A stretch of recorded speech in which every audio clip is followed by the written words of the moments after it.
visual ends of things. We're all set. Okay. This is the September 9th, 2014 meeting of the Raleigh Conservation Commission. This meeting is being audio and video recorded.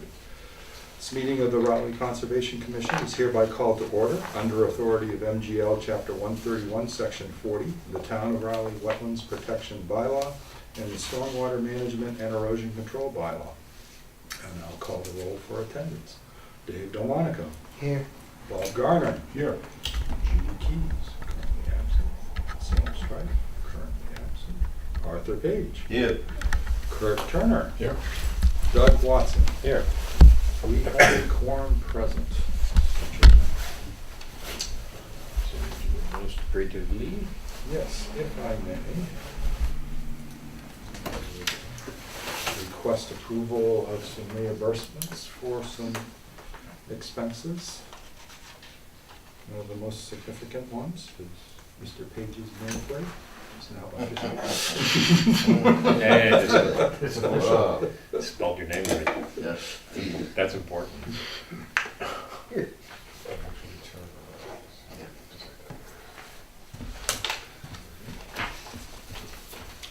Doug, there's 4 different copies of invoices there.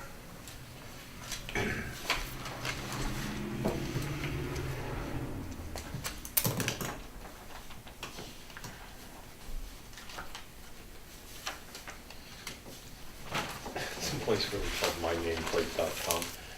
Jeez, you know. Just kind of figures. Why make it confusing searching for them, right? No, that's right. What That's do you what- need, a nameplate? That's what Okay. most people are gonna put in first.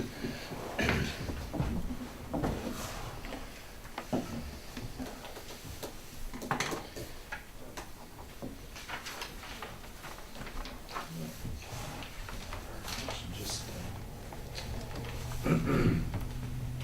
wanted to call your attention, I believe in the bottom of the stack of paperwork there, I received an email the other day from, let's see, who exactly are these folks? The Massachusetts Watershed Coalition just announcing that they're having a workshop on stormwater. I realize it's a little ways away, but I was gonna ask permission to consider attending it.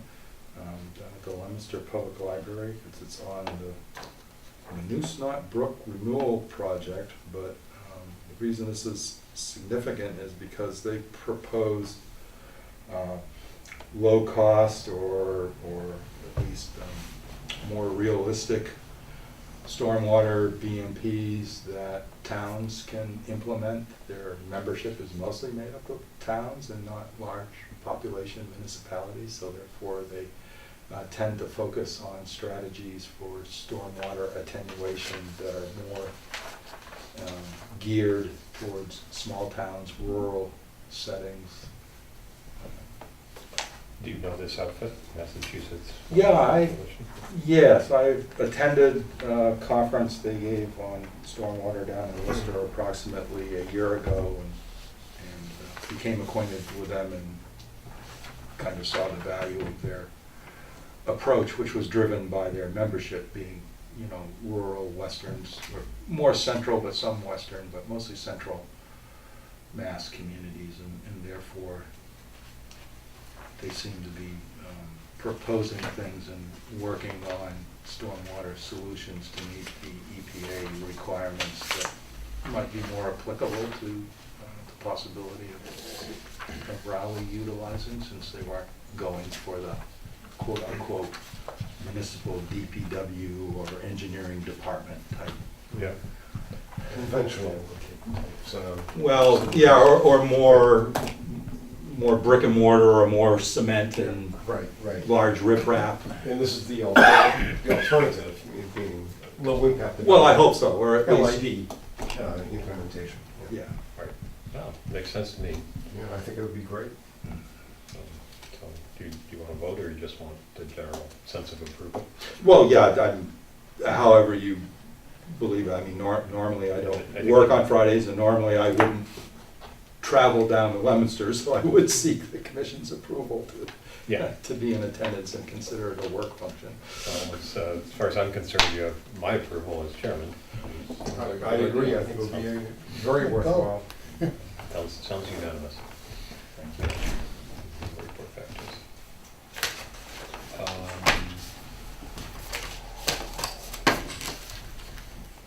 That's nice and early, at least you get a half your day off.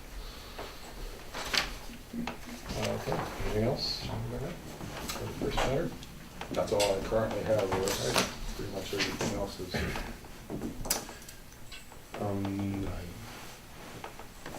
not quite 7:45, but I don't see why we can't start. Shouldn't do the. What is that? This is the 7:45 item on the agenda. This is a legal notice of the Raleigh Conservation Commission in accordance with Wetlands Protection Act, General Laws 131, Section 40, as amended, and the Town of Raleigh Wetlands Protection Bylaw. A public meeting will be held on Tuesday, September 9, 2014, at 7:45 p.m. at Room 5 of the Town Hall Annex, 39 Central Street, to consider a request for determination of applicability application filed by Steve B. Conley II for proposed draining of farm pond, removing silt and tires, regrading slopes, establishing riprap inlet and discharge, possibly in the 100-foot buffer zone to bordering vegetated wetlands at 30 Bradford Street, map 16, parcel 73 in Raleigh. Welcome, Mr. Conley. So we have a memo, and have you seen it? Did Brent give you a copy? I actually got an email, yeah. I haven't Okay. read through the whole thing, I just got it about an hour now. Yep. Okay. So did we. Let me give you a printed out hard copy. I've got it right here. So, before we hear from Mr. Conley, maybe Brent, you can just kind of walk us through the general questions that we're being asked to address here, what the site is like. I know you and I have. Well, I wanted to make sure, Steve came into the office and we jointly worked on the proposal, and I didn't know if you wanted to explain the project. Sure, either way.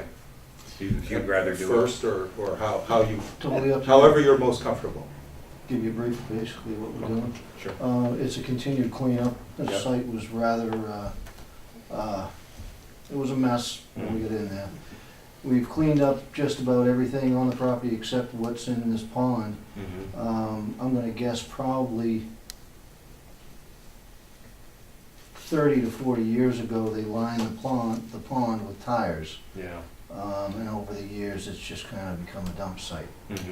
What's the purpose of their doing that? I have no idea. Well, my thought was it was riprap, right? It was just like a Well, free source of riprap. Does they that were- make any they- sense? They're stacked around the outside, but most of the tires are in and buried and Yeah. in the silt and everything else, so we just wanna pull them out of there. Mhm. It didn't make a lot of sense to me because there's not a lot of grade there, Yeah. and it wasn't going anywhere. And there's a stone wall right behind it. So I don't know what the logic was, but then again, half the trees that we've addressed on the property were being killed by tires that were choking them out. So I imagine they just planted trees inside these tires and let them grow. They're all pine trees, so they were planted. I guess they make good planters, at least till the tree blows it out or dies from it. Todd. They don't seem decorative to me. But It was quite a mess, but I guess they just had a lot of tires and didn't know what to do with them. Yeah, probably it. yeah. Well, okay. So that's the basic purpose of the project, but also to take silt to drain out, get the silt out of the bottom of the pond, it appears. Well, we're guessing there's probably about 1.5 feet of silt in there. There was some air conditioners and just garbage. We've taken some of them off the edge there and cleaned up bottles and so forth. But we just need to clean it up a little bit and so we could utilize the pond, so forth. Also, my understanding is whatever silt you get out of the pond, you're gonna just kind of mix into the We move it up. nearby area.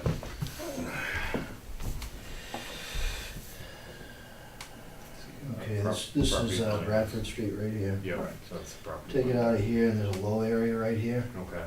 Just gonna fill that in, and then this is all corn. Mm-hmm, We're gonna bring this all in here, okay. widen out the field. You're gonna farm down here? Yeah. That's the idea.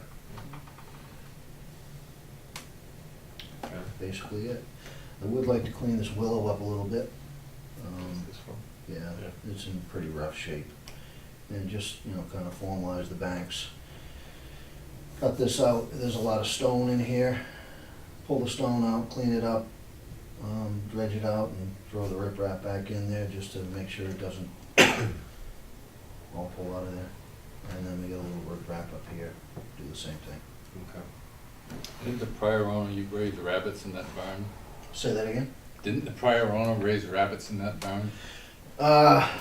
They raised pigs, rabbits, chickens, just about everything in there, I would imagine. There was some horses in there for a while. The pig sty was underneath the barn. I don't think that's been used in probably 50, 60 years maybe. Well, I hope you don't find a lot of bones at the bottom of that pond. Well, I can assure you that we will find Yeah. plenty of bones in that pond. Let's hope they're not human. Don't ask, don't tell. Right. All right, the other thing that Brent mentions in his memo, from talking to Brent about this, it's my understanding also, is that the grade here, there's a wetland over on the adjoining property, right, over here, which is where the BBW comes into play. Yeah, But the the other side of the grading stone is wall. essentially down towards the pond from that property, so there doesn't appear to be any established channel in that direction. Right, well, the pond appears to be historically dug. It doesn't appear to be a natural pond, and there's no water course or channel. We couldn't locate any quote-unquote outflow Right. from the pond, which is one of the reasons for kind of establishing an area over there, although it might be doubtful that the pond would ever fill up and overflow anyway, but if it did, it's kind of like a stormwater basin. You want to have a planned place for it to go and not an unplanned place, because it'll just erode and cause a problem. But yeah, the whole area, we don't have any topography given here, but the whole area kind of slopes down. There's where the planned end of the newly established cornfield is going to be, kind of rises up before it goes back down heading towards Bradford Street. So that whole area is kind of a little depression naturally, and so because the farm pond has been known to dry up, we don't believe it intercepts groundwater, and we think that it's getting mostly surface runoff. And then again, because it doesn't seem to connect on the other side of the stone wall on the abutting property where the forested bordering vegetated wetlands is, there isn't any sign of any channel or flow path going over there. So, Steve, how much water is in it right now? If you remove the tires, whatever, it's still got water in it this time of year? Yeah, there's probably about 4 to 6 inches in it right now.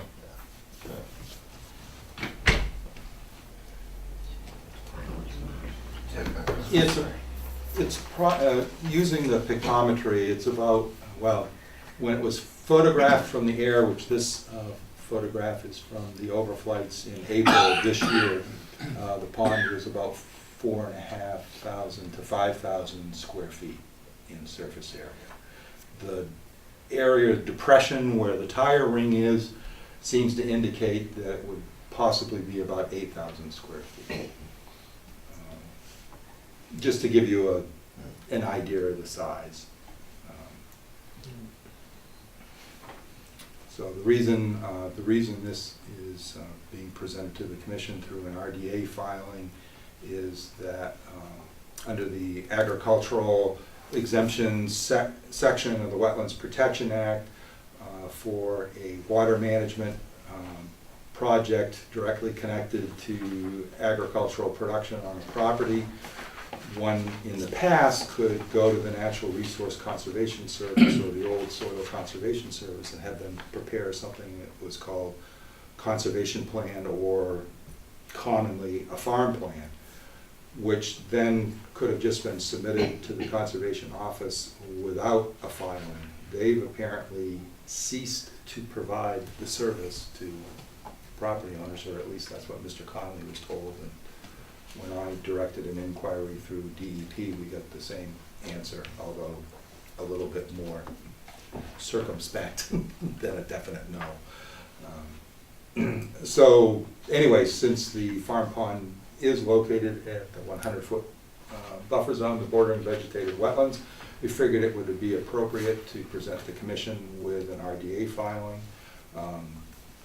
On the second page of the two-page memo that presented to the commission, it proposed some conditions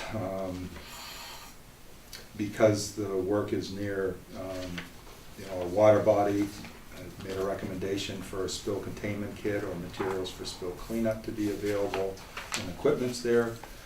Requested that the tires and man-made debris be removed and properly disposed of at an appropriate licensed facility.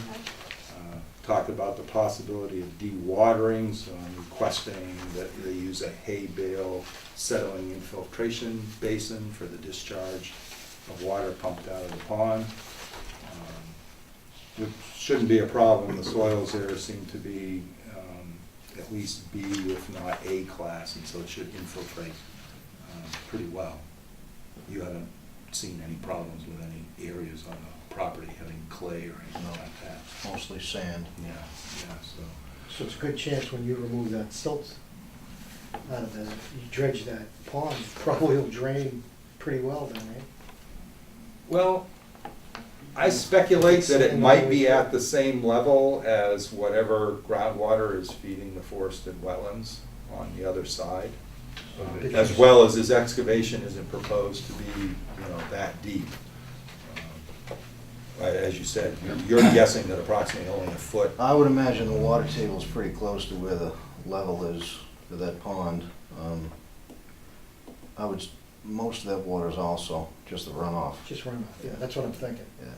Yeah, because you had said that it wasn't intersecting the water table, so. Well, it doesn't appear to be, because Which would be. if good. it was for a substantial amount of the year, you would anticipate that there would be some kind of outflow with the area. But it also is, but again, it doesn't give any indication that it was a natural depression. Yeah, It yeah, I just believe gives it. every indication that it was purposely excavated.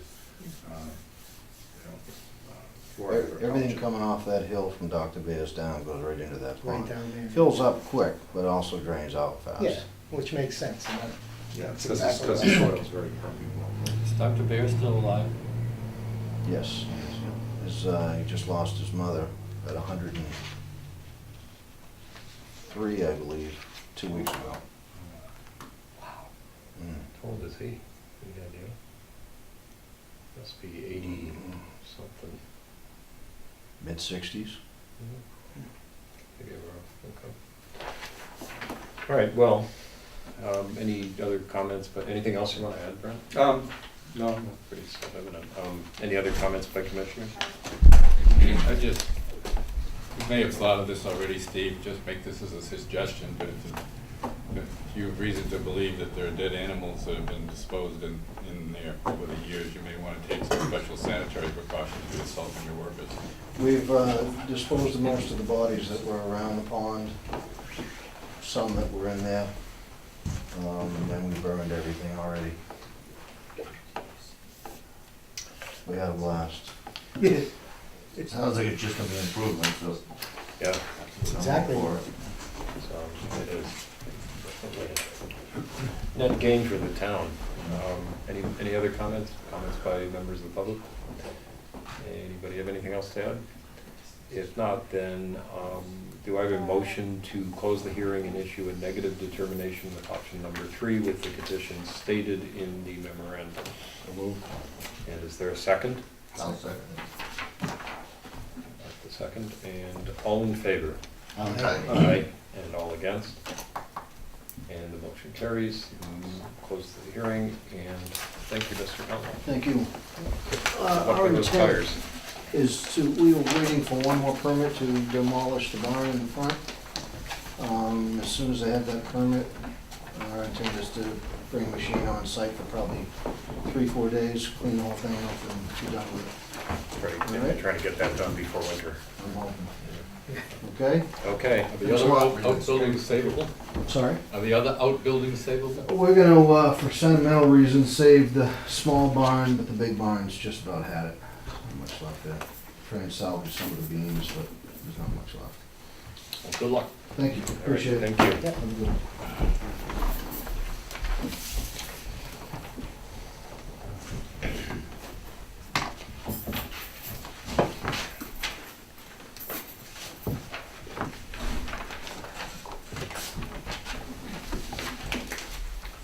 This is the 8 o'clock item, the continued notice of intent for 14 Forest Ridge Drive, map 7, parcel / lot 9, Jeff Clark of Clark School. And as I did last week, I am going to recuse myself because his landlord is my landlord.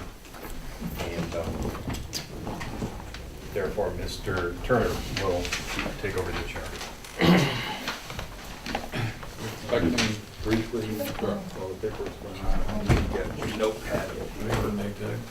Assist me. I'll be right back.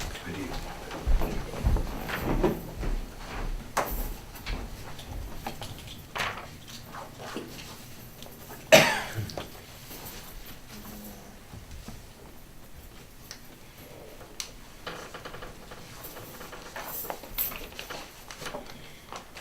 was telling Nick about what you told me last, the last meeting. Remember? Is that right?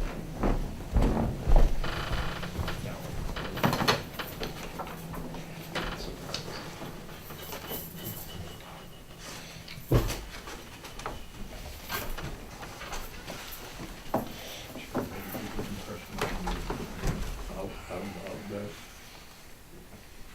Mr. Clark, you expecting anybody else? Mr. Coughlin may arrive, soon, It's not but, quite 8 o'clock, so I think we ought to wait. okay. Charlie Ware couldn't make it tonight, so I'm Peter Palmershine with Meridian. How do you spell your last name, Peter? POMMERSHEIM as in Mary. Thank you.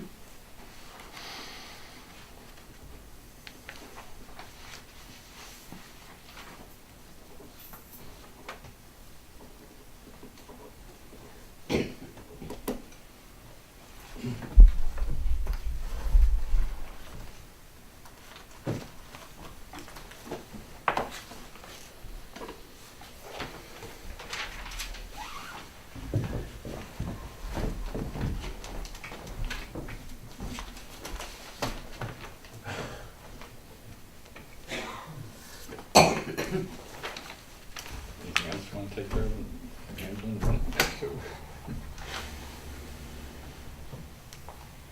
Got 4 minutes.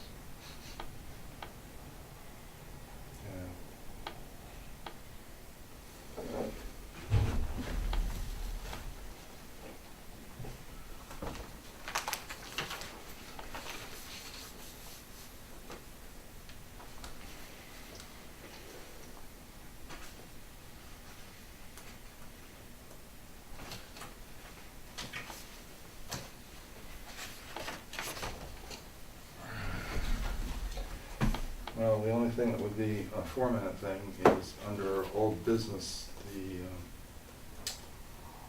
tree stand that's erected on our Pingree Farm Conservation Area off of Boxford, 29 Boxford Road. I put a placard on the installation, notice to remove, in early August. I checked the site either Monday or Thursday, I can't remember which now. Monday, I think, on my way in. And the tree stand is still there with the notice. And so I didn't know if anyone wanted to help me take it down. That involves climbing, right? Yeah, I'll be glad to do the climbing. I just want to have someone else with me in case I fall down on my noggin. I don't want to necessarily be out there and torn apart by the coyotes. What would happen? Actually, it might, since I did surprise a coyote as I was coming out. He Oh, I'm was sure, coming yeah. around one corner and I was heading out the road, and he wasn't used to someone being there that early in the morning, I could tell. Oh, he ran? Yeah, Really? well, immediately did a 180 degree and Yeah. went the other way. Sometimes they're pretty, The Fish and Game will actually do that if you report it. I'm sorry? The Fish and Game will actually send somebody out to take them down if you report it to them. Because the stands are not allowed to be up for year round. Yeah. Well, I'll go help you if you, yeah. if you want. Tell me Easy enough when, to I take can- down. Hmm? They're easy enough to take down. Just let us know, Yeah. let somebody know. No, it's definitely been up there for a long time because the steps that you screw in to make the angle, Right. And the, grown.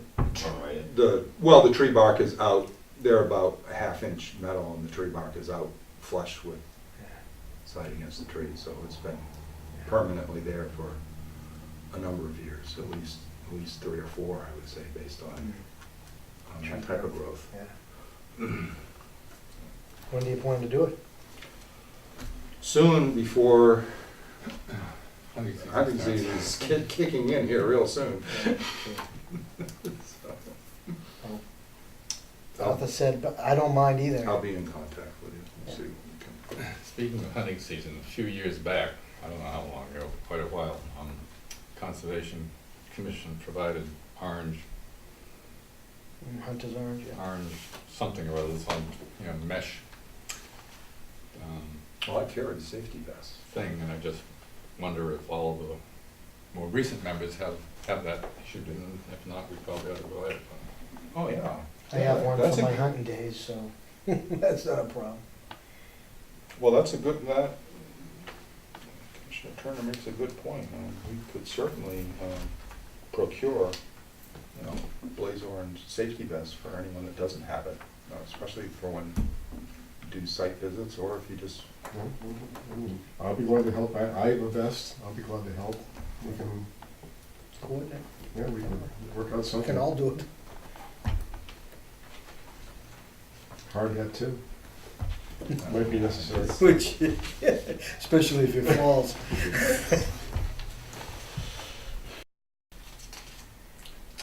Anything further on that? no. All right, well, 8 o'clock has arrived, and I just want to announce the agenda item by reading it from the agenda. We've already read the legal notice that passed. okay, this is a continued notice of intent for 14 Forest Ridge Drive, map 7, parcel / lot 9, Jeff Clark of Clark School, proposed construction of a new playing field approximate size 70 feet by 180 feet, possibly within a 100-foot buffer zone to bordering vegetated wetlands. At the last meeting, I read a letter that Mr. Clark had written to us, dated August 6th, and since our last meeting, you've written a new letter to us dated September 8th. I'd just like to read the main section of it. Dear Mr. Watson and members of the Commission, in regards to the application for notice of intent that was submitted on August 4, 2014, we would like to request a waiver of the local filing fee, which totals $3,600. The Clark School is a community-based school. We are excited about our move to Raleigh and plan to be an active member in the Raleigh community. In keeping with our history of location-driven discounts, we will offer a 20% tuition discount to Raleigh residents, beginning with the 2015-2016 school enrollment. In addition, the staff and students of the Clark School intend to make a part of their annual curriculum to maintain the community walking trail that was given to the community residents as a part of the conservation agreement with the Gateway Realty Trust. The Clark School is a non-profit organization, and with that in mind, we request that you consider this waiver in full or in part for the service, for this service. The only thing new in this letter from your first letter is the intention to make a part of your annual curriculum to maintain the community walking trail. We talked about a lot of things at the last meeting and spent quite a lot of time on this. And my understanding coming out of that meeting was that there would be a broader type memorandum of understanding drafted for our consideration than what we have in front of us. And perhaps you would care to comment on that and elaborate on anything else you might want to add to your... Yeah, we pursued the possibility of opening up the fields as was discussed for the community. There is a substantial liability scenario in regards to that, and it became pretty clear that that was not going to be something that the school could take on. The situation of managing your own school fields, etc., over weekends is, from that point on, we carry the liability. If some other body comes out, we become an option for a suit, even if the community is using the field. So if we were to bring out Pee Wee soccer, they would, and somebody got grievously harmed, they would include the Clark School as a additional liability to that. So unfortunately, upon pursuit of that, it became pretty clear that that would not be something that we could go ahead and offer. So I did not include that, based upon your comment about looking for something broader. However, we have done a thorough investigation of the trail as it is. We have drafted a proposal and sent out that elective to the student body. I have 10 kids who have signed up. I have briefly had a conversation about what that would entail, and have gone so far as to invite any participants who may be interested in communicating with our students about what the guidelines on that trail might be as far as the town is concerned. But in terms of offering up management for the trail, it's a long trail, and there's 2 or 3 other trails that clearly branch off. So our hope is to continue with those as well. So it's not actually a small job, and it's a job that we think will take a number of sessions to get done in a place and a way that the community can participate. Thank you. You're moving from Danvers, you said, right? Correct.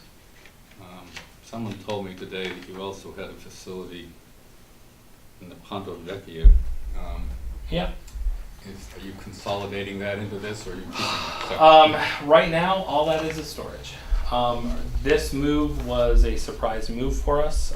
So originally our plan was to move only the high school. So we were growing our population at the Ponte Vecchio location, or the Hawthorne North location, so that when high school got up and left, we could fill this place, the place that high school was currently occupying with students, and not have a hiccup in population. So it's more of a business plan. So right now we are stuck in a lease for another year, a lease that we have attempted to get out of and have been denied. Basically the response I got was, I've got 3 other vacant facilities, why should I let you out of your lease? So. But you expect that you will be consolidating that? By the end of the term of that lease, yes. Okay. Now, are you leasing from Gateway Trust? But we're renting. So this is not a purchase facility? We have a situation where we have 5 years of rental and then an agreement with an option to buy, and then 5 years of rental with an agreement to option to buy, and 5 years for the next 15 years. So we would like to be in a position to do that. Well, I don't like to be someone to throw cold water on something, but, and I really welcome you as an individual to Rowley and hope that it's going to be a positive for you and for Rowley, but usually when you've got a landlord-tenant situation, no matter of what improvements and other matters that go into a lease are subject of negotiation between the landlord and the tenant, and this can be interpreted, if we provided a waiver here, as our getting in the middle of that, and that is a matter that should be taken into account between the 2 parties. And in addition to that, we really don't have guidelines that would permit this kind of thing in the absence of a significant and meaningful quid pro quo and best intentions to the contrary. And I think this trail work certainly is something that would be a plus for your students as well as for other community people using the trail. I don't see that as grounds here, in my opinion, for granting a waiver of the fee. That's my own personal opinion. I can't speak for the commission, but I welcome any thoughts and comments they might have.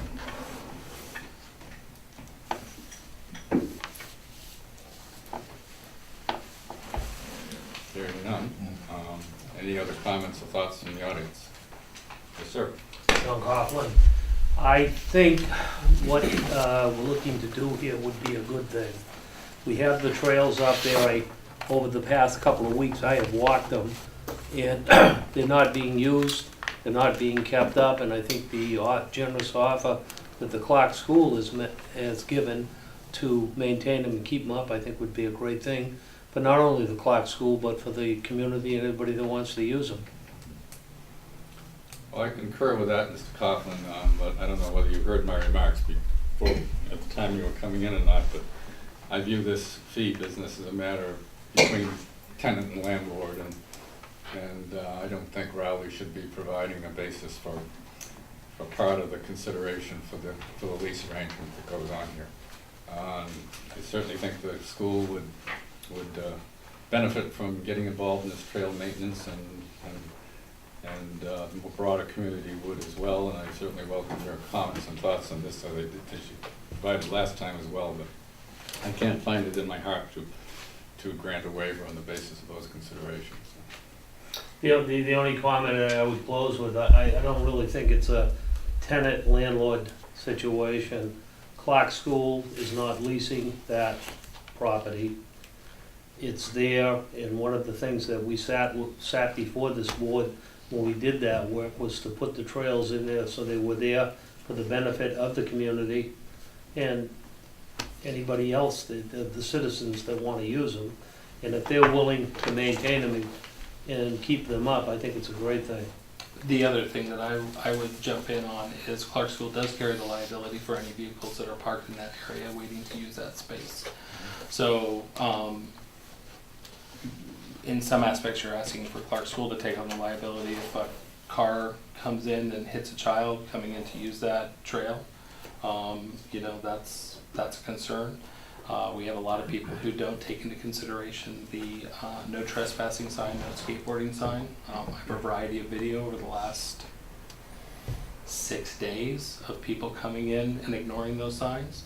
So Clark School is already taking on a fairly large amount of liability for the use of something like that. I would counter offer that perhaps closing that down as an open access may be an option as well, because at that point, even though we're supposed to be opening it up for access to people, is parking and the usage of that still a liability that Clark School should need to carry?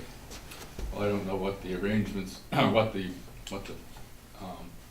parking arrangements are otherwise available for people doing the trail walking, but presumably they would always bike and hike in to these areas, and the people that are driving to your school would, same situations would apply as far as the things that you just said in terms of student drivers and parents and staff.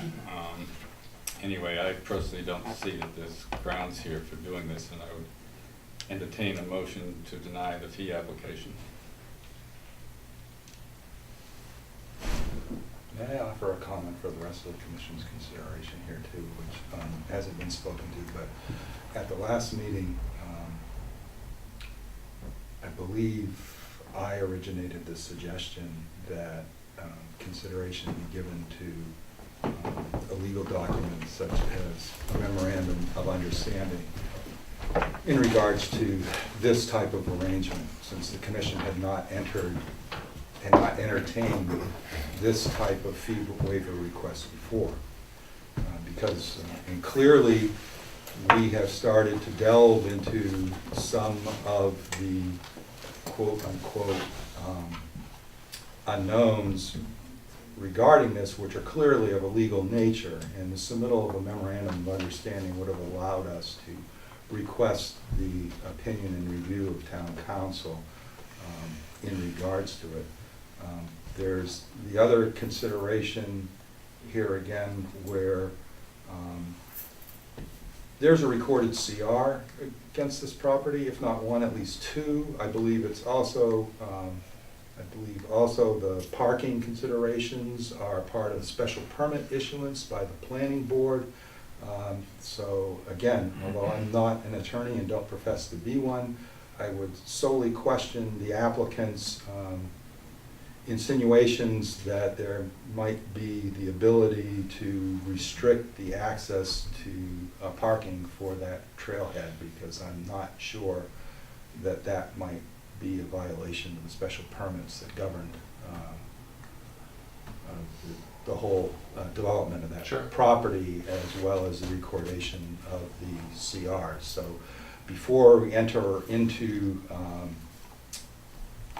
ground that none of us are on a firm legal footing about, I would offer that to the other commission's consideration as to how this may not possibly be something that can be considered in regards to consideration of granting the waiver for the fee requests. And before the commission has had situations where the commission was offered assets that were clearly capable of being valued and compared to the liability, if you wish, of the expense of the fee waiver, such as conservation restrictions over certain acreages or the gift of acreages outright. And I think that's one of the problems, one of the difficulties in evaluating this, and again, it does not seem to be in a form that would allow it at this point in time to be scrutinized as a legally bound document that the commission may wish to enter into. I would say at this point, Clark School doesn't want to hold up our progress in regards to this. So, whatever the commission decides, we'll entertain. But there are other concerns associated with this, or in association with this, which I think are legitimate concerns. Making sure that we know that the people who are coming in are appropriate to be around children, etc. I don't know that this particular, the school was not in any way, shape, or form thought of during this process. So, perhaps actually a stipulation of change or re-entry in a different location might be something that we can approach down the road. But in the meantime, we're not interested in holding up the progress in regards to the bigger picture based upon this scenario. So we'll make a commitment to make a payment to this, and knowing that this goes to the community. So if I understood you correctly, you're offering to pay the fee.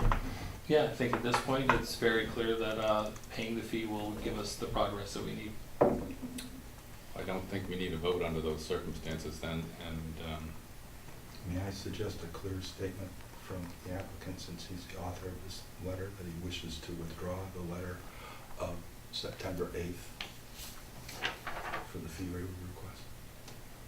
Yeah, I think that Clark School is withdrawing the request. okay, thank you. And, sorry that we couldn't be more accommodative in that regard. There's an awful lot of questions with regard to that. I'm sorry as well. We appreciate the effort you put into it, and hope that the school opening goes well. Any other matters related to this that we need to tidy up, Brent? Oh, we have the whole application before us. Well, I was going to say, I authored a memo, I believe, for the commission's consideration, as well as photocopied sections of the revised plans that Meridian and Associates has submitted as a result of discussions at the meeting August 19th, I believe. And How would you like to proceed? Would you like them to present, summarize their plan here? site plan, or do you wanna summarize it? Do you wanna go over the changes made? They were basically. I hate to mean- put you on the spot. No, since you no, I'd weren't be in- happy you weren't in to. I attendance wasn't at that here, meeting. which makes it easy. Basically, the grading was adjusted and the limit of work line was pulled in closer to the field in this area here. I understand you've looked at it. And it was in line I'm with your sorry, comments. are you not in receipt? Don't know whether I copied you Oh, you, on the memo or not. regarding the Which the was posted rail probably fence? sent while you were in transit, so. You know, I did see it digitally, but I haven't seen it on paper. But Okay. so I was just sort of recapping the changes that were made to the plan Right. since the last meeting. And then additionally, in your memo, you had mentioned the installation of a post and rail fence with sort of, the no cut beyond Right. these limits of signs placed every 30 feet or every third post. Which I believe we're in agreement that that's a good idea and something we'd be interested in moving forward with. And that isn't, to encapsulate this a little bit, it's mostly being recommended for the edges or perimeter of the field that are close to our sensitive areas. We have no cut, no disturb, and a wetland system to the southwest.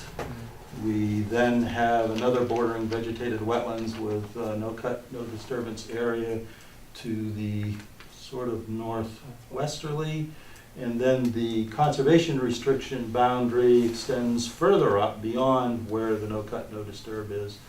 And basically should also be subject to the protective measures so that it isn't intruded upon, since, as we know from past experience, vegetation clearing unpermitted or unauthorized in the CR is also a violation of the CR.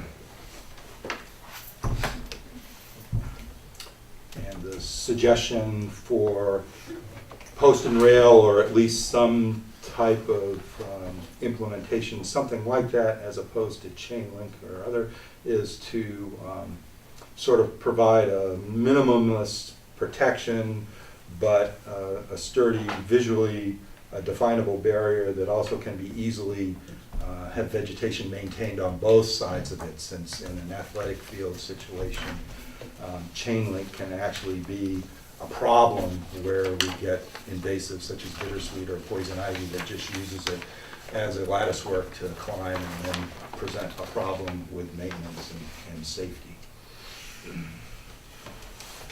Is there any problem with that? No, I don't believe so. You have a recommendation on baseball. Well, does anybody else have any thoughts or questions or concerns? Excellent. Anybody from the audience?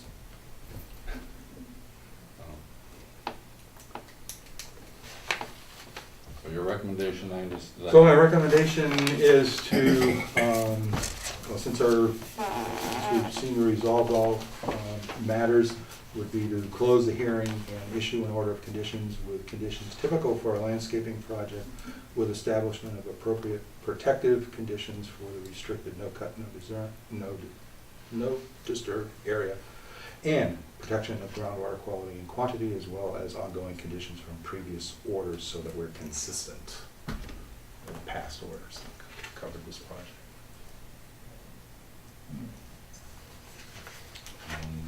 Question, would you want to incorporate some of those concerns with regard to things that you talked about with regard to conservation restrictions as it may pertain to parking, things like that in this order? Well, I can certainly reference that documentation, but beyond that, I'd rather let that documentation stand by Stand, itself. yeah. In this particular situation, I think it might actually cause more confusion to enter into it if there wasn't just a straight recognition that there is a CR restricted area there, and just refer to where that documentation is recorded. No sense trying to. Here we're mostly dealing with sedimentation and erosion control, and then the establishment of those protective measures.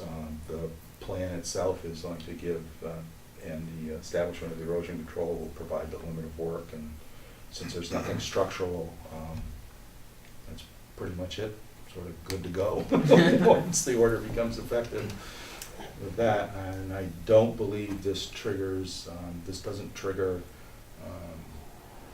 EPA filing for the stormwater pollution prevention plan. Meridian has already provided a construction erosion, construction phase erosion control plan, as they are usually good at comprehensive submittals.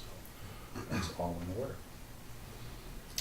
Do we have a motion consistent with Brent's recommendation here, closing the hearing? So moved. And issuing an order of conditions as discussed? Sorry, Is there a second? done. So moved. Second. All in favor? Aye. Opposed? None? Approved I'm unanimously. sorry, did David issue? Yes. David second. Second.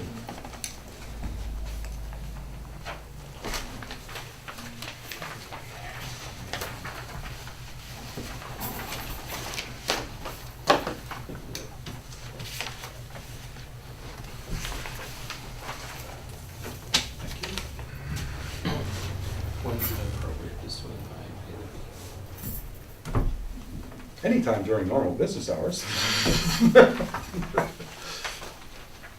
Or you can solely put it in the mail, send it to our address, whatever's more convenient to you. Great. Yes, in case it wasn't succinctly stated, I will not be issuing the permit and releasing the permit until the fee has been paid. But it takes me a while to write these things too. I'm not gonna kid anybody, I'm not gonna have it done at 9 AM tomorrow morning, so. About 9:15. Oh geez, John, you gotta press me. Thank you. Thank you, folks. Good luck for your school year. So your conditions will talk about the limits of fence?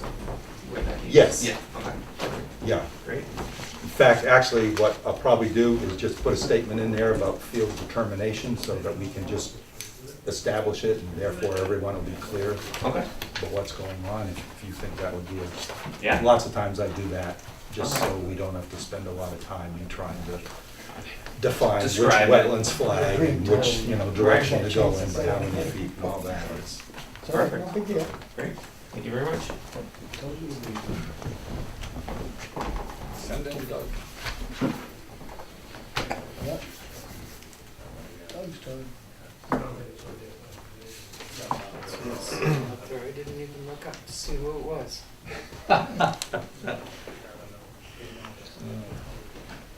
Cell phone.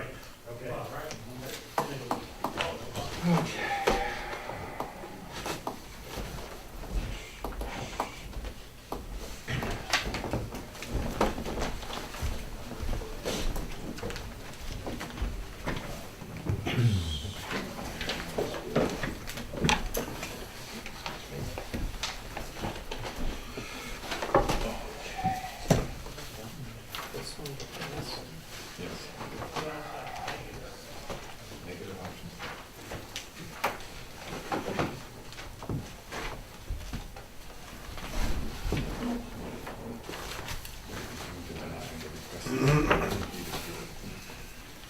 I overheard enough to hear that.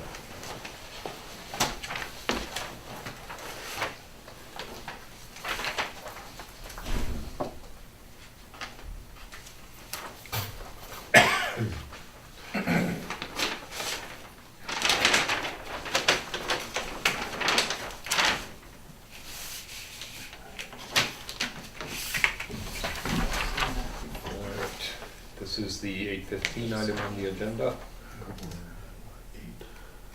Oh, yeah, yes.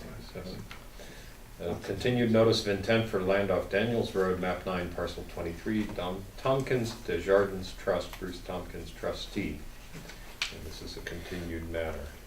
Mr. Antagoulis is here, and we have a letter from Horsley Witten Group dated August 28th, 2014, which I assume you have seen, Mr. DeGoulis? I have. this would be their 5th peer review letter of the proposed development. And it appears that the conclusion is, I'll quote it, after reviewing the documents listed above, which are the additional new documents and plans received from John DeCoulis by Hursley Witten Group, Hursley Witten is satisfied that the applicant has responded to our previous comments adequately and that the stormwater management system proposed for Marion Way appears to have been designed in compliance with the standards of the Massachusetts Department of Environmental Protection, Wetlands Protection Act regulations, 310 CMR 10.00, and the Mass DEP Stormwater Handbook dated February 2008. The letter goes on to recommend 3 additional special conditions to an order and a 4th one. Looks like so 4. The 4th is a consideration for observation services. Right. Yeah. Okay. So, anything you'd like to add to that, Mr. DeGoulis? No, I think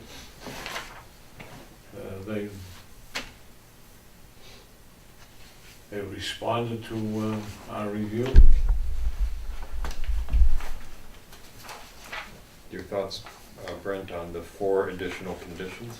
Well, really only the 4th suggestion there is something that we wouldn't have normally Right, had in anything there. extraordinary. Right. And it's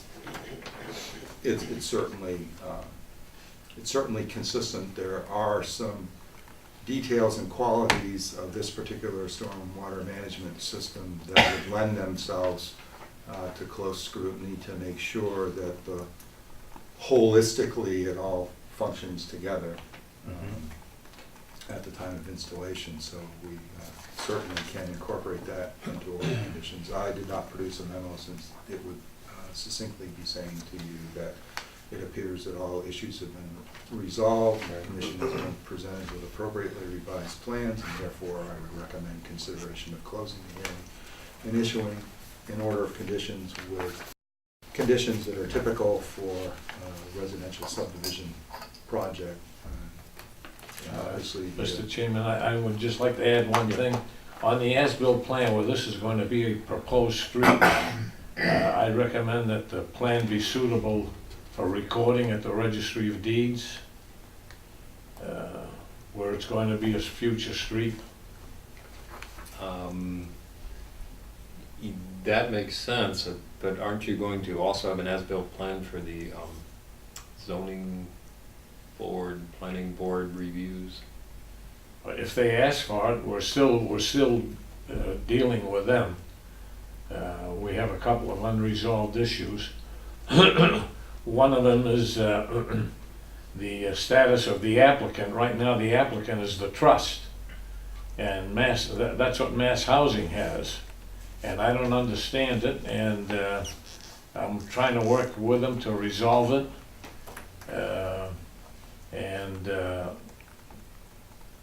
We've sent them Tom Frangus's resume, which they're reviewing, which is an extensive resume, and but I haven't heard anything back yet. So, I mean, I'm not sure that's germane to. I'm not sure it is. Well, there is one, How does that affect there is us? one issue that's germane there. I think it was the May 27th meeting. I think you brought up, Brent, and correctly so, the stormwater pollution prevention program listed Tom Frangus as the owner. And he should be the applicant rather than the owner, and I've got to correct that. And I will correct it as soon as we hear from Mass Housing. Well, until filing with the EPA, we actually kind of treat all stormwater pollution prevention plans as basically being draft, because they're usually provided to us without any signatories on them, because the contractors usually haven't been, that hasn't been cemented and fixed, and also it usually isn't filed with the EPA until when things are about to proceed and they're actually looking towards breaking ground, doing clearing, so. Well, anyway, so it isn't looking at, we don't look at that as a substantial impediment, because we're mostly interested in the content and Right, not right. necessarily looking at the There is final one other submittal. issue that we discussed briefly, and that's whether, you know, the Rivers Act, we discussed it at one meeting, but I don't think we ever came up with a decision. The board, the commission hasn't come up with a decision. What about the Rivers Act? I don't remember discussing it. Well, the commission never, let's see, how did that go? Boy, that was quite a while ago. The commission's never, in this particular filing, I don't believe the commission nor myself ever made any representation that we considered that there was 200-foot riverfront No, I here. understand it, right, except that Bruce Tompkins would like to get, you know, that cemented in place, and I think if I could present some pictures that we took. Well, I mean, I'm not sure you need to, because if we approve it with the conditions we're discussing. Well, I'm gonna interject something right here. First off, the water course is off property of this project. It's outside the boundary lines No, I that know. you've established for Right, this project. And again, we've never, neither myself nor any of the commissioners, I believe, have ever made a representation that there was jurisdictional 200-foot riverfront area on this project. Right. Okay. Well, so I'm just, I guess I'd have to ponder it a little bit, how exactly, if the property owner wanted us to make some type of commentary about that, I think the filing would have to be like a abbreviated notice of resource area delineation that encompassed the acreage of this property that incorporates that water course. You've asked us, in a sense, you're asking us to comment about a specific resource area, because usually in order to make a determination about riverfront, you're looking at the water course, whether it has sustained perennial flow through it, or whether it has intermittent flow, Right. the nature of mean annual high water from it. That's what you then measure and delineate riverfront from. That's off this project site. I know, but I think lot 6 could be within that 200 feet. But we've accepted your submittals that do not depict riverfront, and I think by that very action, Yeah. it's kind of like we're not saying there's an 800-pound gorilla in the room, because none of us see the 800-pound gorilla. So, and I'm not sure, I mean, the only way, it seems that our process would be more, if it was there, we'd be saying to you, your project plans do not depict all jurisdictional resource areas that govern this project. And so it's, Right.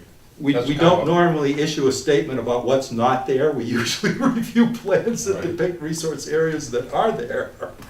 If we close this hearing and approve this with these stated special conditions, I think it's, as a matter of law, we are determining that it is not subject. Well, and you're probably right. Because Well, it's our duty to Right. consider that if we think it is subject, and at the moment. And this we might don't. clarify things.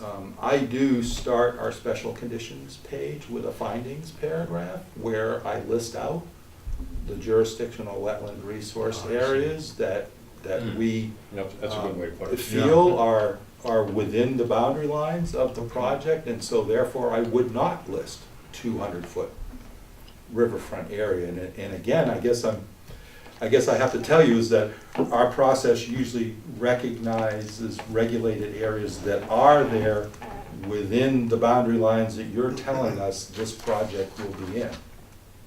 I realize that you haven't created, I don't believe you've recorded the plans establishing these lots yet, have you? No, no. I mean, so, now we do usually ask for that. We do usually ask to receive proof of recordation of creating these lot lines and stuff. But since you're filing all your stamped plans to us, which I'm just noticing these plans do not have your stamp on them, so that's gonna have to be corrected.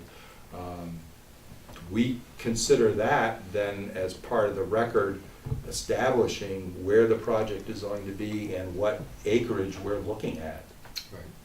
Especially in this case where, you know, the map 9 parcel 23, which I think this is Yes, what, it will. 50, 60, 80 acres or something like that, so.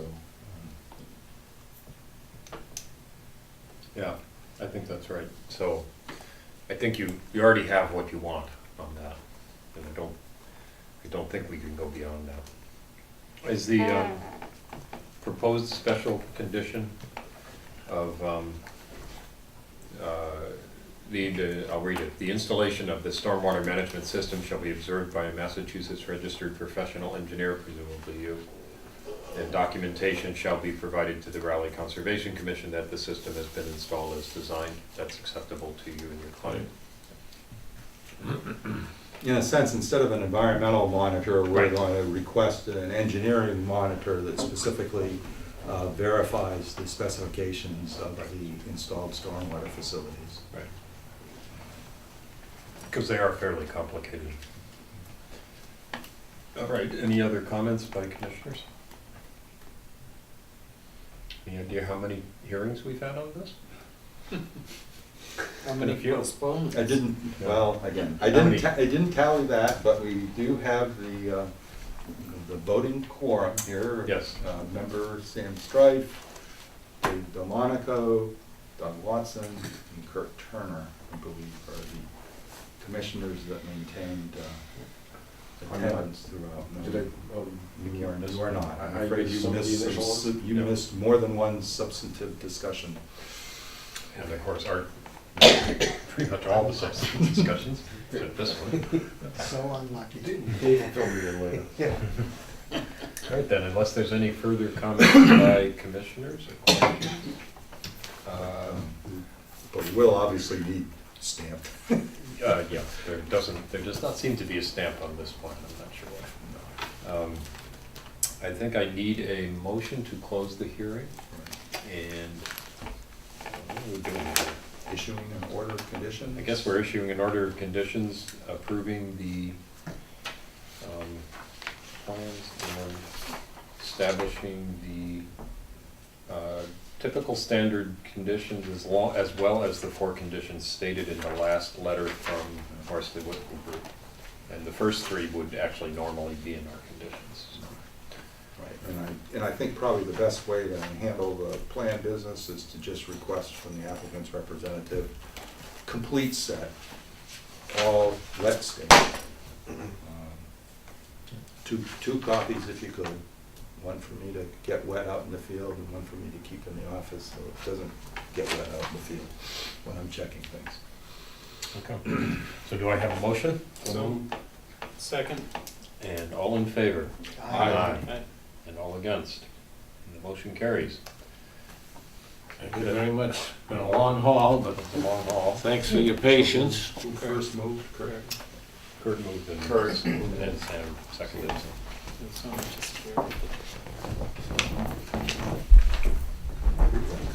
Are you gonna have something we can sign?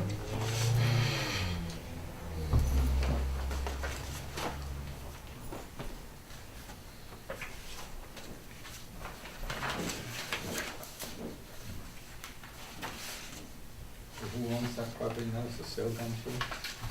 Not that I'm aware of, I believe Tompkins DeJardins Trust is still the owner. You made a Well, recommendation. he can't, well, Selectmen. and as he just stated, since I'm gonna be requiring the actual recorded plans when the lots are created. Since they haven't created the lots, they can't necessarily sell that portion of the property yet. No. But I'm wondering He why still, he he thinks, still has other, I'm wondering why all of a sudden he thinks that lot 6 is like. Because they're going to build across that river and he wants a Yeah. definitive resolution of whether that's perennial or not. And, this is something we've argued yeah, with them over for somewhere, years. somewhere around that spot, Yeah. we've determined in the past that it is. Mhm. Is that near the dam? Right, No, this is above the pond and Above it. and the earth berm. you know, where, at least from the dam northward, we've considered that to be perennial. And some of that area was subject to photographs and court filings and court lawsuits. And Well, he filed an ANRAD with us, which is abbreviated Notice of Resource Area Delineation. And he incorporated the whole water course. And from the dam at the earthen berm, down gradient to the golf course, there were previously issued orders of conditions for one or two, at least one of the lots on Emily Lane that still has not been developed, that said there was riverfront there, as well as the regulations say whenever you have an impoundment, it's presumed to be perennial down gradient from the impoundment because the impoundment affects the water course. And they appealed that decision, and then they appealed the DEP's determination in our favor of it, and they pursued it all the way to, I believe, Superior Court, where they lost because what they were doing was they were trying to fight against the department's regulations, which say that if there's already a permit that declares, and the permit had been extended by them and kept valid, that said there was riverfront there. They said, well, they can't go through a backward process. They should have appealed the issuance of that permit that said there was riverfront there. They can't go about it. Right. But they didn't appeal that because that's what they wanted us to No, do at and the so- time. And so the court upheld, because those were legally valid permits that said there was riverfront there. He's sort of been trying to get around that ever since. Yeah. This is an ongoing discussion. yeah, it largely has to do with undeveloped land on the other side of the river, a little inlet or stream, whatever it is, waterway. You're on there. Here's your own. 25 Patmos Road. Okay, let's do that next. Okay. Great. You have a memo somewhere on that.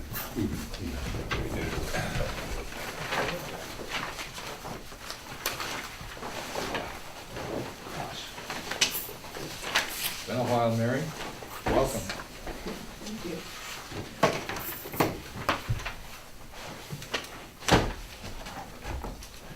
At least with this application, I don't need a small forklift to lift out.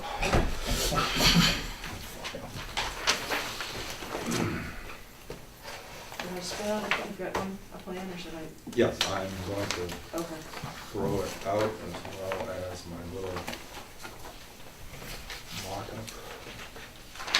So this was for an order of conditions issued in 2012, May 2012, for the renovations to the cottage at the, towards the end of Patmos Road. And, All right. No worries. And essentially, you know, we provided the as-built plan from Downhill and Parkhurst that there was constructed according to their approval. There was a modification along the way that they had originally proposed to construct on the same foundation, a little bump out addition, and the original foundation on concrete cinder blocks essentially was It didn't have inadequate. footings. Inadequate for the proposed design, and so it actually had, they had to, in the end, pour a new foundation, which they did on the same location. We have the posts showing the do not disturb zone that are shown. There were some plantings that were required. because the old driveway was being abandoned, let's see, which is this way, Right. right?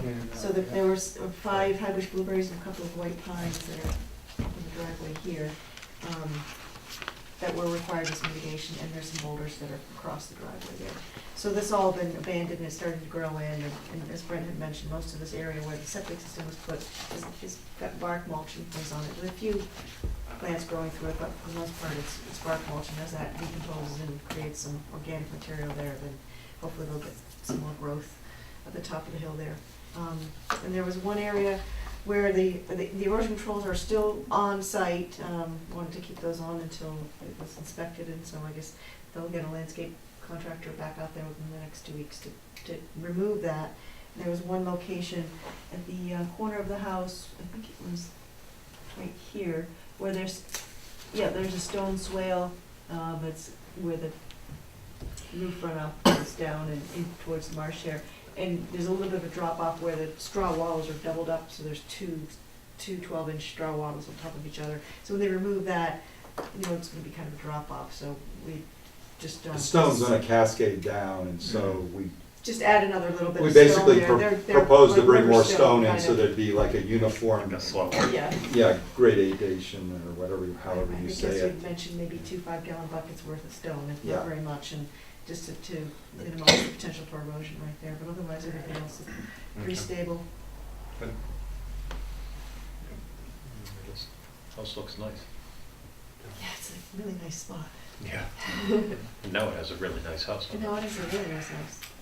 Now, I did make a request for the plans to be revised, and I hope Yeah. you, You can work with did you Paul. find my little attachment and scan there Yes, I understandable? forwarded that to Paul Donahoe. Well, he was copied on the same email to you, because Okay, good, well, I I had didn't had notice that, his so he has email it address. twice now, and asked him if he could make that change, so that he- That's about the variable with no cut, no disturb, right? Well, it's actually about the representation. I'm just showing it as a shaded area so that it stands Yeah, out more on the because plan. this is the plan that we got. And if I asked you to tell me which on here was a no-cut, no-disturbance area and which wasn't, I would relatively guess that you would have a kind of hard time, because the erosion control is labeled, but you don't have good labeling or shading for the no-cut, no-disturbance area. And in fact, the only time it gets referenced is actually off-property on other people's property. Right, so they've got, WP, I think, is where the posts are. Yeah, where the One, posts are, so two. by this, I scanned this and sent this along both to Mary as well as to Mr. Donahoe, to just try and show where they needed to shade the areas, and this was the actually only place That it's actually. that it actually was labeled on the property itself where it should be. And so I was suggesting just where some labeling we put and that some kind of fill or shading be used. As well as, we don't normally like to have erosion control depicted on as-built plans, because of course that's not a permanent structure and we don't expect it to be there for very long, so.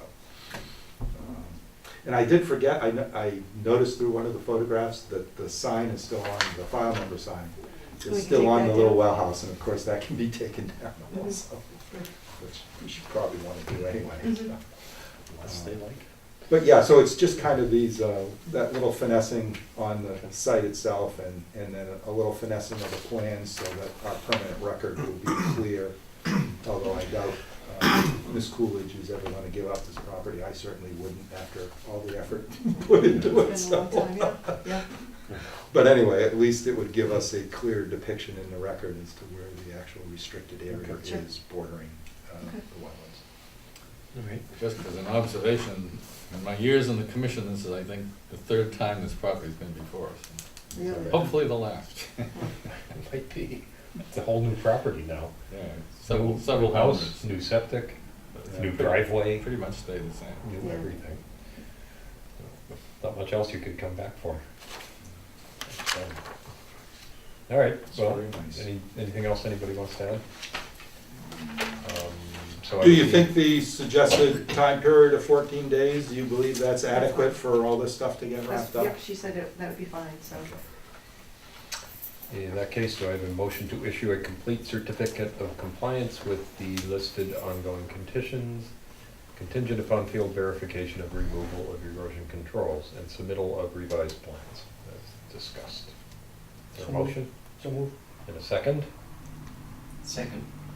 All in favor? Aye. Aye. And all against, and the motion carries. Great. Thank you. All right, thank you very much.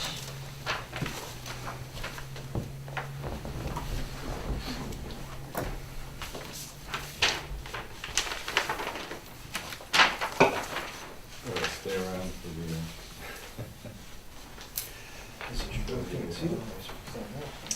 conservation restriction on the Girl Scout I property. wonder if she's related to Coolidge's in Gloucester. Calvin, probably related. to Yeah, I don't know, Calvin. she resides in Cambridge, but at one time, she did some volunteer work at the sanctuary in Topsfield, because actually, my wife and I are acquainted with her from there now, whether that's because she was living in the area or not, I assume it was, but we have had some volunteers out there that traveled up from Lynn and other places, so.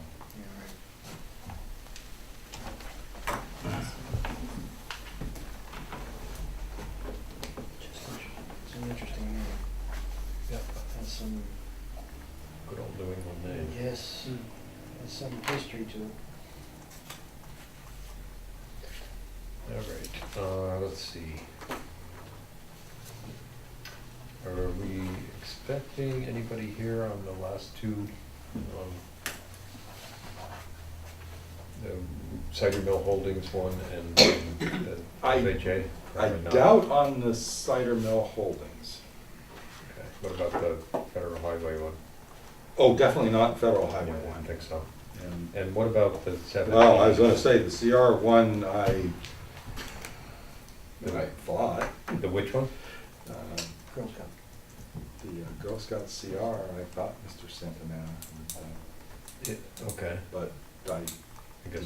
didn't have a possibly not. specific conversation with him. Sure. You may figure that he's gonna have to come more than once, so. And how about the Sabatini enforcement matter? What did they decide to do about that? Did you see the email where he requested a continuance and again called for wanting to have discussion about field maintenance? And I Right. said, Right, I did.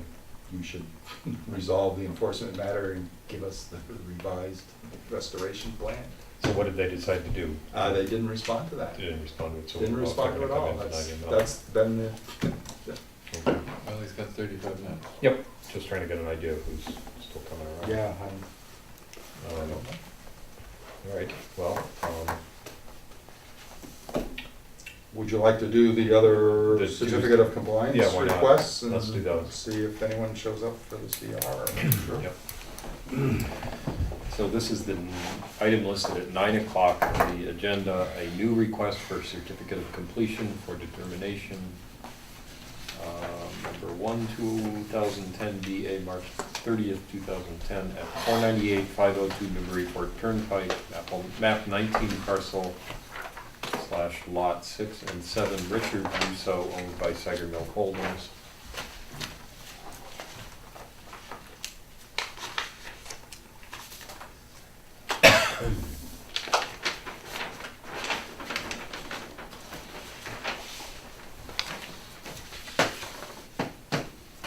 So I had some, I had some back and forth emails today. It turned out I had not been advised that the applicant had changed his email address, and when I didn't get any response to an email to Mr. Weir representing them from Meridian Associates and Mr. Russo, I sent out a second request, and I went on the internet and found Mill River Winery and sent an email to their info@millriverwinery.com. And not only did I get a response, I also got an email requesting that I not use that email address for communications. Whereupon I responded, well, you never told us you changed the email address I had that was non-functional from your application. And by the way, it's on your website, which can be seen, no, I didn't actually say that, but it's on the World Wide Web, where anyone from China can see that email Where did I address and get use this? it. And it didn't say not to be used by the Raleigh Conservation Commission, so, but I've adjusted things, I've got your correct one now.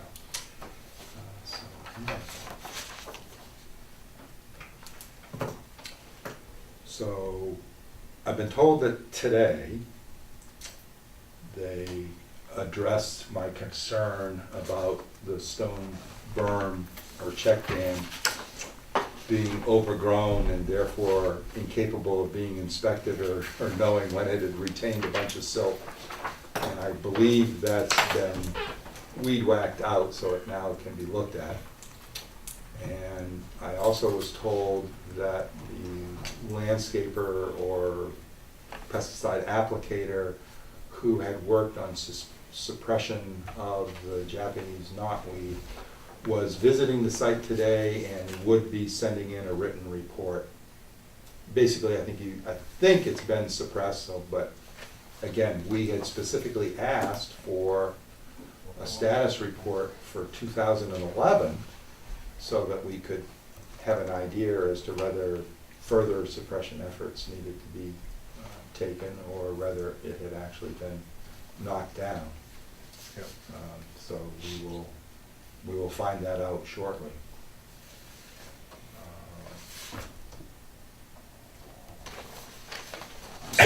So therefore, basically, the applicant has kept in contact with me over the course of this project and has, I've been on the property a number of different times and we received the appropriate requests for putting up like the deer exclusion fencing, which wasn't part of the original proposal, as well as the planting, and that extended to the back of the property, which had not been originally thought of as being tied with the development that went to the parking lot and the structures at the front. So the property's in great shape. The no cut, no disturbance posts are up, and really those are the only two items that really need to be addressed as soon as I get the report. So basically, I guess what I'm saying is I can certainly do the field verification now that they've cut back the vegetation, so we can see whether there's a bunch of silt accumulated at the stone check berm or check dam, whatever you want to call it. Seems, And as soon as from the pictures, it looks like it'd be very easy to correct that, so I believe it that they did. well, right. And as he actually commented in his email, once I explained to him why one needed to see this, I said, yes, you're right. It was intended to regrow behind it in close proximity to, because it does go into the no cut, no disturbance zone. I said, but if you can't see stone check dam, you don't know. Silt has backed up against it and is just overtopping it or not. You go, oh, now that I know what the reason is, yeah. And pretty soon, you won't be able to see it at all. You won't even know it's there. It'll just be buried. Well, it is all, yeah, the swale where it extends beyond that is all grown back in and everything. So actually it looks exactly how we anticipated it, that it would just be, Pretty invisible. should I use the term consumed by the vegetation and no cut, no disturbance zone, and therefore basically camouflage. Yeah. And also the vegetation allows the attenuation and filtering and absorption of pollutants before they actually get in the bordering vegetative wetlands anyway, so that is kind of exactly what you'd like to see occur.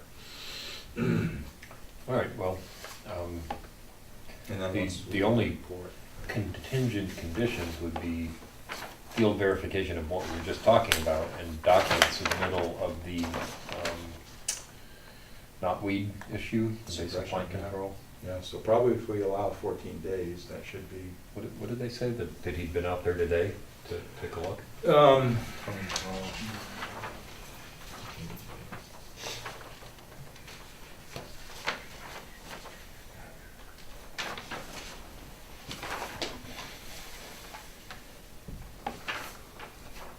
The professional Jay at Turning Green who sprayed the knotweed is stopping by today to inspect the area and will write me a report. Okay.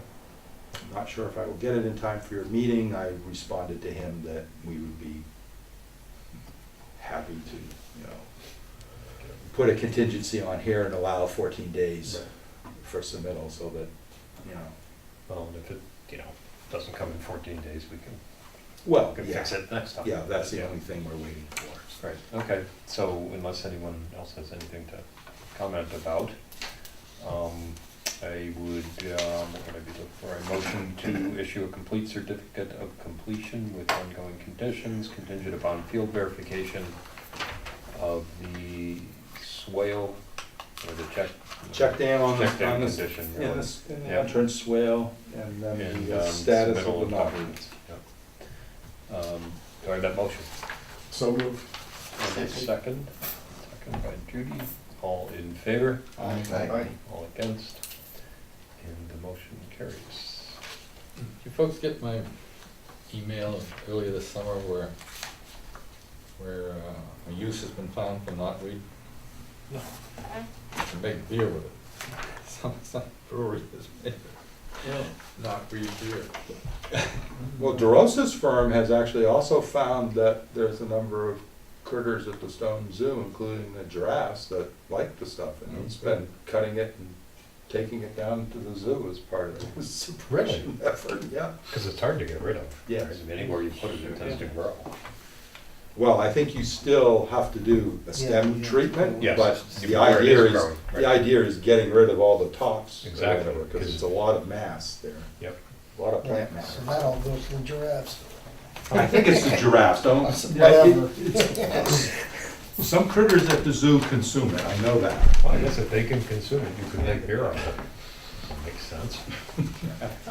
Giraffes love the beer. What it tastes like. It's full of cellulose or something. I guess That's definitely, All right, that brings us to the 9:15 item. Catches up here.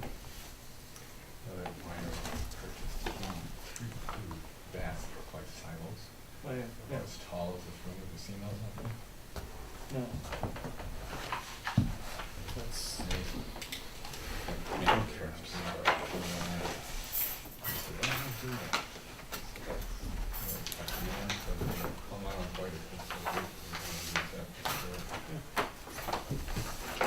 Sunset Drive, Parker Sunset River Drive, National Law. 9:15 item, this is a new request for a certificate of compliance, number 63-622, for right-of-way Sunset Drive on Plum Island, map 36, parcel lot 1.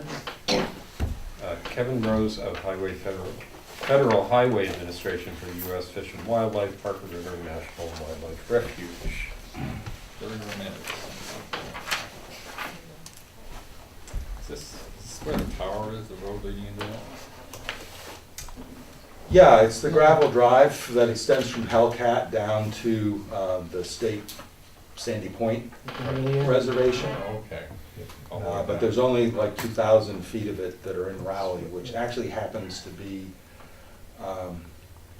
the section just down below the Hellcat, and where the camp used to be for I think it was disabled kids. Yes, Was what it they call it? polio or Yeah, Yeah. what was the name of it? Camp, I don't know, long gone. But anyway, that's in a nutshell, that's the small portion that is in the municipality of Raleigh. right, okay.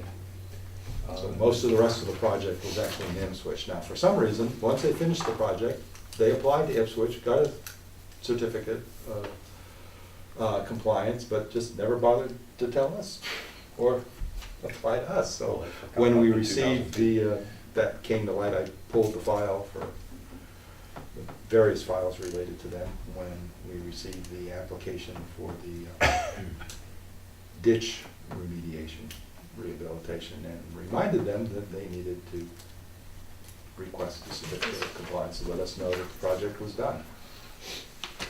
Now, being the Federal Highway Administration, they had a slight problem with our requirement for stamped plans. none of their professional engineers have stamps. They don't need them. Really? Really? So, They are the feds. That's they're all the they have. federal government. But So, they're still engineers. that may be, but apparently they do not need the whole, Employee first, engineer second, I guess. I Sounds guess. Trumped. I guess Trumped, having, yeah. Say they're having stamps engineer. for professional licensure must be state specific. And Oh, yeah, that therefore- actually does make sense. And therefore doesn't apply to Yeah. the federal It's a government. state licensing thing, and if they had to have stamps, they'd have to have 50 of them. Right. So- That wouldn't make any sense. So I actually anticipated getting that phone call, and therefore I said to them, well, would you just provide me, they go, we have the final inspection report for the closure of the project. I said, then that will be fine, why don't you provide that to me? And I try to maintain I'm my still flexibility in wrestling with this all whole thing about situations. the registration. Well, It- they're professionally qualified, they just For a don't federal actually project, have. as long as you have a registration in one state as a federal agent or or representative of a federal agency, you can stamp a project in another state using your home state. I'm stamp. not pretending to be an expert in this, So I at only least had the a home stamp- 3-minute The home conversation. stamp still has to be produced. Could be from New Mexico or somewhere, but it's. Well, that's fine, that's Yeah. fine, but if it's a federal project, that's still recognized, but they still have to produce a stamp. That actually makes more sense. Yeah.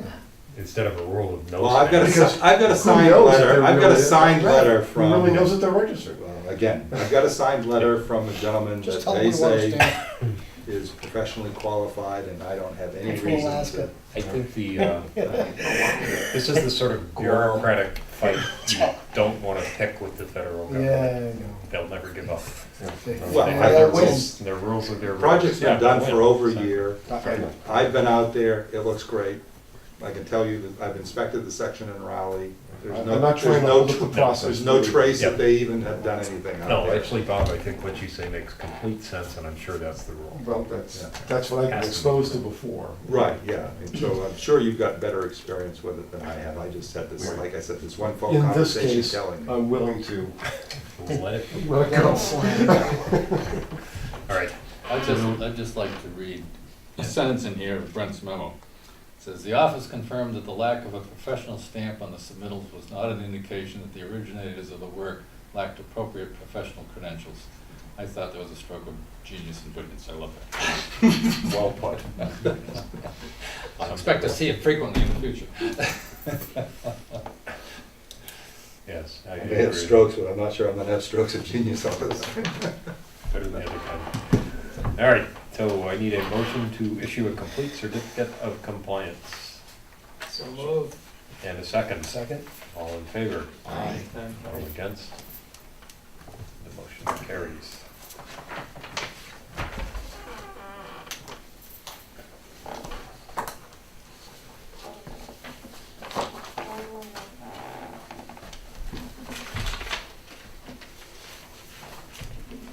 I haven't been down there. Last time I went to All right. well, I had the dog in the car, and of course, as soon as the person stuck their hand out the window, the dog went, Yeah, that took care of that. yeah, turn around. Yeah, you're done. It's The a dog's wildlife not getting refuge. out of the car. Turn around. Okay.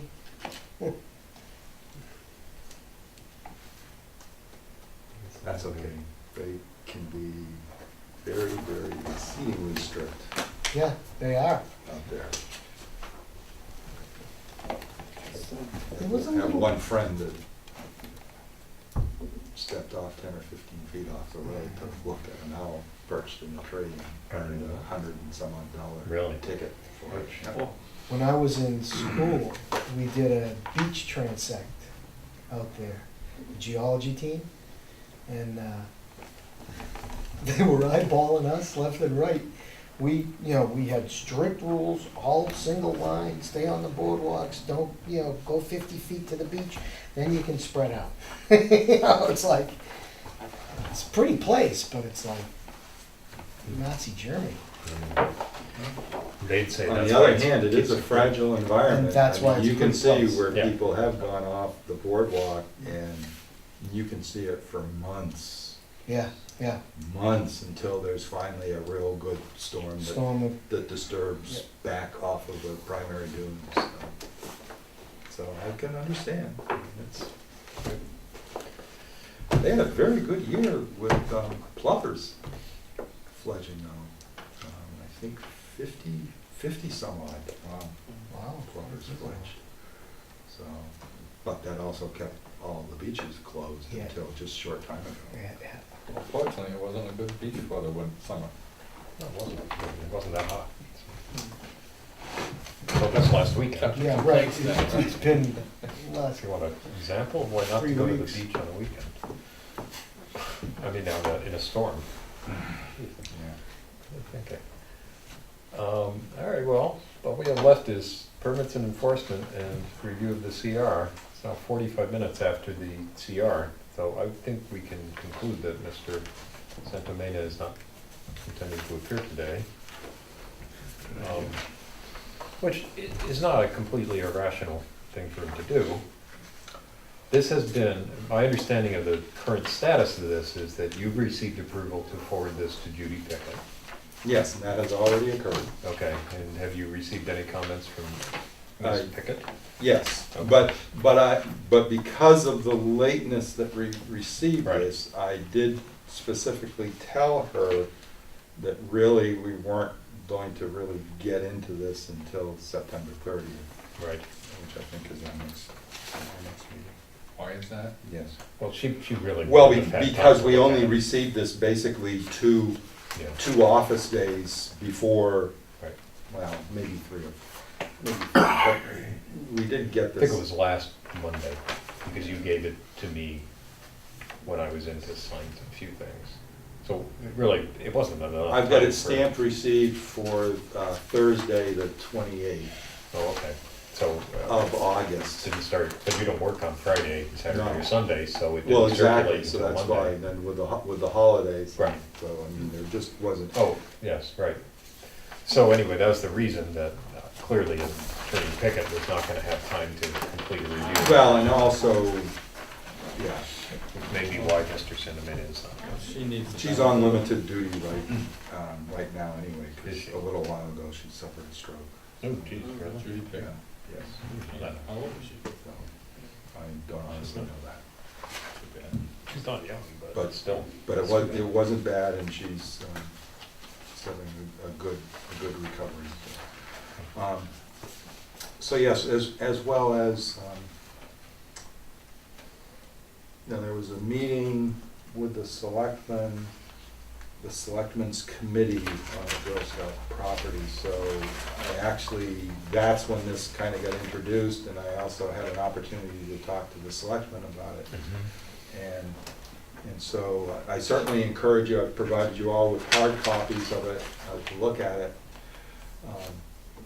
I believe that, number one, we should compare this and seek to have this be kind of a twin to the Brad Street conservation area.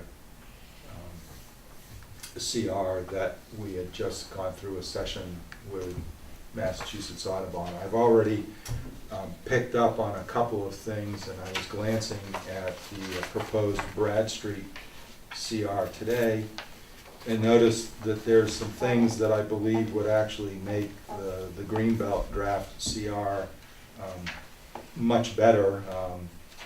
One of them is the fact that their terminology that prohibits vehicles or powered transport doesn't make any allowances for handicap folks utilizing motorized wheelchairs or conveyances, which is in the CR that we recently reviewed for Audubon. So with the commission's permission, my recommendation is to look at that one and see that both of these end up being basically kind of twins of each other. Well, if I could just interject there for a minute. Of course.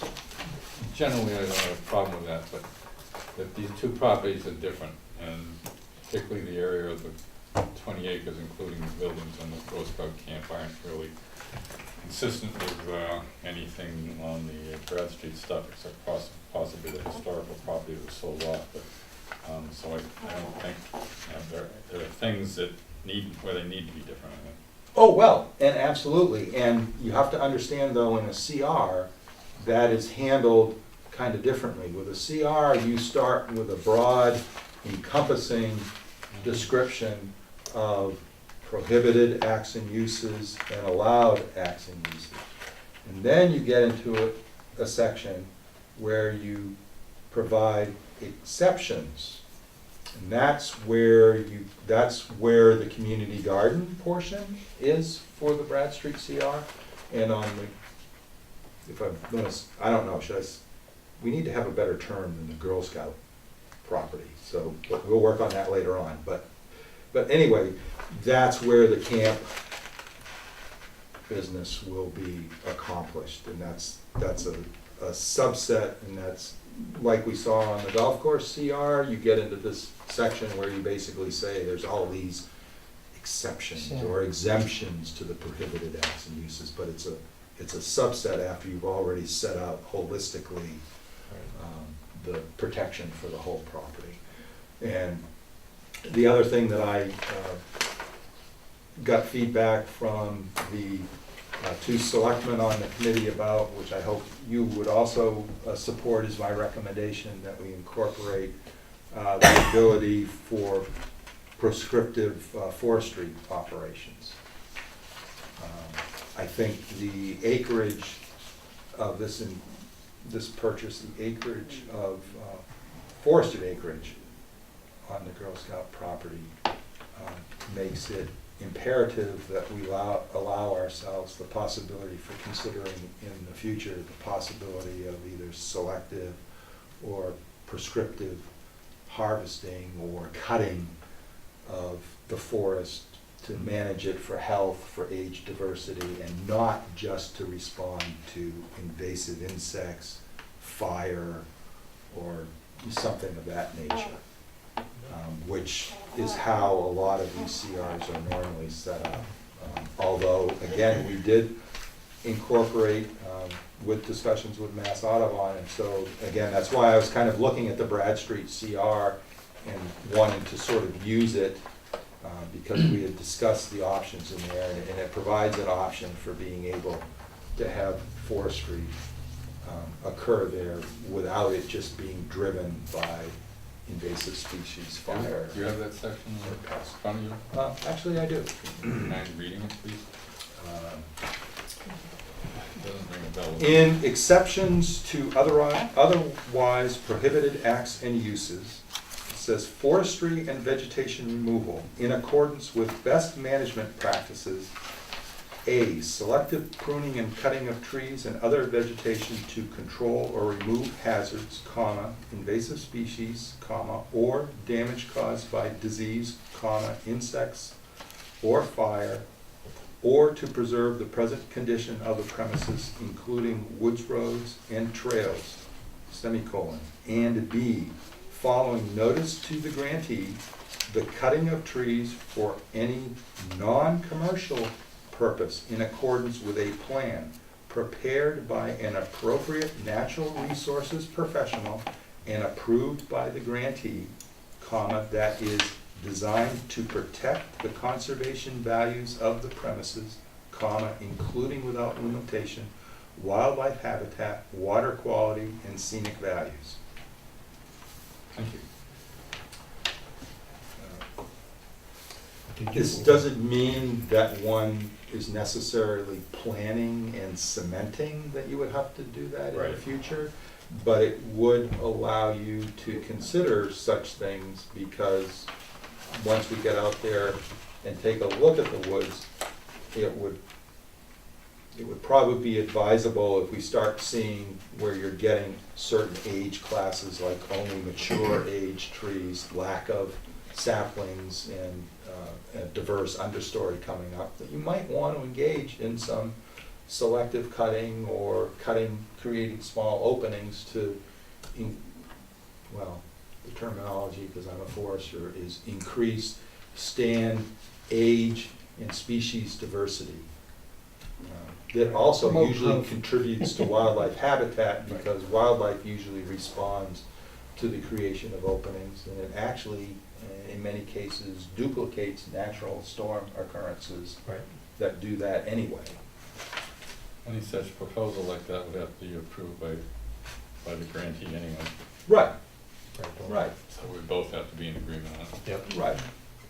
And Did you, usually you're gonna have, you would seek the services of a licensed practicing forester to assist you with the preparation of a plan for doing any type of cutting, and so that would certainly qualify as a natural resource professional, as well as I could probably do it too, but I don't hold a forestry license in Massachusetts. Did you bring up with the selectmen with whom you met the question of hunting?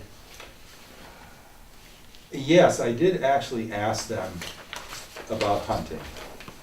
And they, well, the two selectmen, Chairman Bob Mary and Dave Peterson, were both of a mind that hunting would present a possible incompatible usage with having the camp being on the end of the property.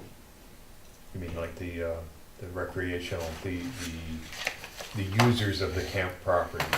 Because the contemplated use here is that they're going to look for third parties to have activities there. Right, well, and as well as they actually thought that it would probably be best not to have it as an allowed use on the whole property, because of the idea of establishing the trail system where one of the qualities and advantages of this purchase is the fact that it would connect to contiguous conservation areas and allow direct passage from Haverhill Street. You're able to walk through Smith Lane all the way to Weathersfield Street with a substantial loop that is an already established woods road that's on the Girl Scout property that makes it a very nice walk. A long Not a short walk, Right. and not an excessively long walk.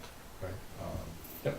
And so therefore, there has already been talk about trail runners or whatever doing runs across it, and that was actually one of the Where in Haverhill? advantages, I'm sorry? You go down Smith Lane there, or Silver Lane. Ayers Park, where the cell Oh, tower is. yeah, all right. That woods road that goes into That that goes all the cell way down. tower That's the only goes thing I all can the way think of. through the Girl Scout property, all the way to Weathersfield Street. Yep. You can walk it in a couple hours. Now granted, it needs a little pruning and stuff, but Yeah, it's 'cause nowhere near as Last time I grown was in. down as- there, it was, It's you not, had to no, bring it's a not machete. bad. It's very clear all the way to the cell tower, and then I've gone in Right. beyond, Past I've the gone in cell beyond that, and I haven't needed to duck that much. Hmm. At all. And have not brought back a bunch of hitchhikers with me either, so that tells you that I wasn't rubbing against a lot of vegetation. That's true. Because I used to walk my dog down there, down to the cell tower, and then it was like, no more. You can I'm keep not going. that farther. 'Cause of So that. the sense of the Hitchhikers. selectmen that you spoke to anyway, and they're the committee they're the subset of the selectmen that are Right. tasked with this, was that generally hunting should be prohibited, is their thought. Well, and here again, the Bradstreet CR that we just Yep. discussed, No.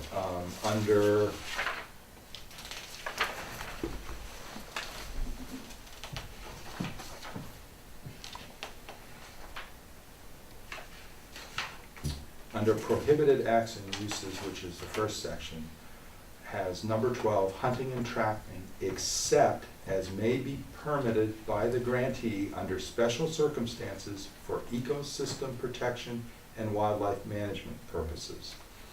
And I can remember discussing this, and just to give you an example, the ecosystem protection and wildlife management purposes is if you run into the situation where the deer population is overstocked and totally decimating the understory, it allows you to have controlled, permitted hunts solely to reduce the density. I'm using deer as an example just because it's been happening in neighboring communities in the Merrimack Valley, and you may have even heard of it here. Andover, I believe, has done it recently. Plum Island.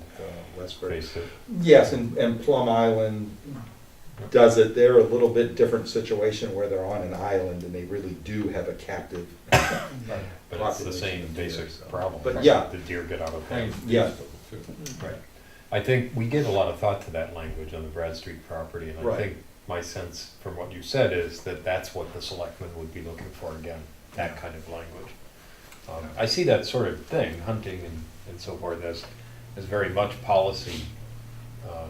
And so I think we as a commission should take our guidance from the selectmen on this. We're not a policy-making board. We're here to create a document, but not to decide matters of policy in Yeah. general. Well, and I It specifically makes sense asked anyway. them too, and I asked them from the context that I've served the town now for 10 years, and in those 10 years, we've only had 2 instances where according to the town's bylaw, to hunt on municipal property, you need to obtain permission from the Board of Selectmen. When it's conservation property, the selectmen also usually defer to the Conservation Commission to also give approval and then a recommendation to the Board of Selectmen.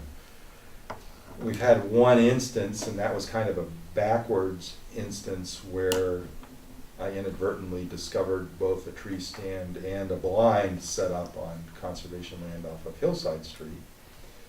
And then we did have another instance where I was requested to comment to the Board of Selectmen by a request to hunt on Prospect Hill, which it turns out Prospect Hill is mostly under Commonwealth of Massachusetts ownership, DCR, and the town really only owns the corridor that goes up to the water tower, and there's a cell tower, which I guess is either connected or adjacent to part of the water tower right-of-way that goes up to the top of the hill. So that request to hunt there was really not appropriate to necessarily go to the selectmen, because most of the acreage they wanted to hunt on was not town municipal property. How does the state acquire all I don't know. That, geez. Long time ago. that? Who was the guy that sued the town for $25 million in that Conservation Commission years ago that owned that land? Originally, it was Pearlie, After that, was it Clem Armstrong. somebody like DiBiase or something like that? Yeah, so it's DiBiase. Yeah, it goes back to DBS. way back. I sort of have 2 minds about that, living next door to it.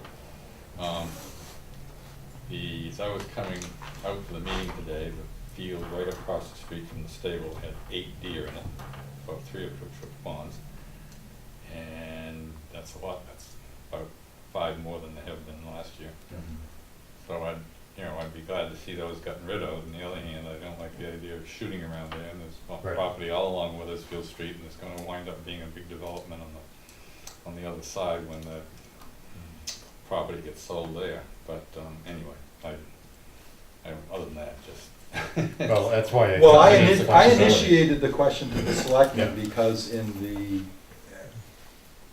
recently now, since I've been out to the interior of the Girl Scout property back in the fall, when we were scrutinizing it and I had permission to go out there, I ran into at least 4 hunters out there. Yeah, Now, the Girl Scouts had no knowledge that they were out there. They hadn't asked permission from the Girl Scouts, to my knowledge. That was never conveyed to me. That's all open back there. I Well, would think a right. lot of people would be out there. But I also ran into bow hunters walking out on Smith Lane when I was inspecting the cell tower area Interesting. at one point in time too. Yeah. Well, and thus, this is why we have to have a policy on it. Right, The policy and that's is- why I asked the selectmen, and Exactly. the 2 selectmen that I spoke to were deferring to not wanting to have what they felt were incompatible uses Correct. and the risk to people trying to utilize that property, so. Right, but to That's address Kurt's two of point, the, I think it is important to have the right to do culling Yeah. of the, Right. specifically the deer herd when it gets to that point. Because it seems to be the deer are, I live not far from there either, the deer are really kind of exploded in the last 5 years. I'm not sure what's gonna stop them. All right, so what else can we do? We still need, we need town council's comments. right, I've and, read this and I've got a couple of comments. Yep, so that's why I'm asking, if people have substantive comments based on their review, that would be, let's talk about it. I think the hunting discussion is helpful, and I fully agree with Brett's recommendation regarding the handicap vehicles, or handicap people using vehicles. Some of my concerns were answered as I went through this, but one of them is minor and the other is more substantive. On page 6, at the top, it's talking about the exceptions to the general prohibitions, and the first one goes to the erection and maintenance of signs with respect to A, the location of boundary lines, B, hunting and trespassing, C, the identity and address of occupants if applicable. I'd like to add one and maybe make it a new B, and that's trails. Seems to me you need trail markers and signs to make this meaning. It'd be helpful just to spell that out. That's not a major recommendation. Sure, but it should say. And it can be inferred sort of from some of the rest of the stuff. But it'd be well, actually, there's language like that in the Bradford CR that I wanted to use, because I put, when I first read this before, even looking at the Bradford CR, the first thing I wrote in the comment, in the column here next to that was educational kiosks, question. And so there is, forgive me if I can't put my hands right on it now, but there is a specific, something here on that. yeah. Because the Bradford CR, there's language in here that also speaks to you being able to have educational signage, and I'm pretty sure that that's the same type of thing that we wish to have. The ability here on the Girl Scout property is that same ability that we already worked into the CR for Brad Street. And yes, obviously that would incorporate trail signage, within reason. So as I said, I already had put down kiosks and stuff, and that's pretty common for open space properties that look to have trail systems. You usually always erect a kiosk that has a trail map or gives people wishing to walk the trail some types of guidance. Plus, that's also where I've been displaying the tick warning signs, which is a good, again, public health policy for us to have the ability to warn people who might wish to enjoy the property, who may not be as aware as local inhabitants are of such things as ticks and stuff. So that's, yes, very appropriate and good comment.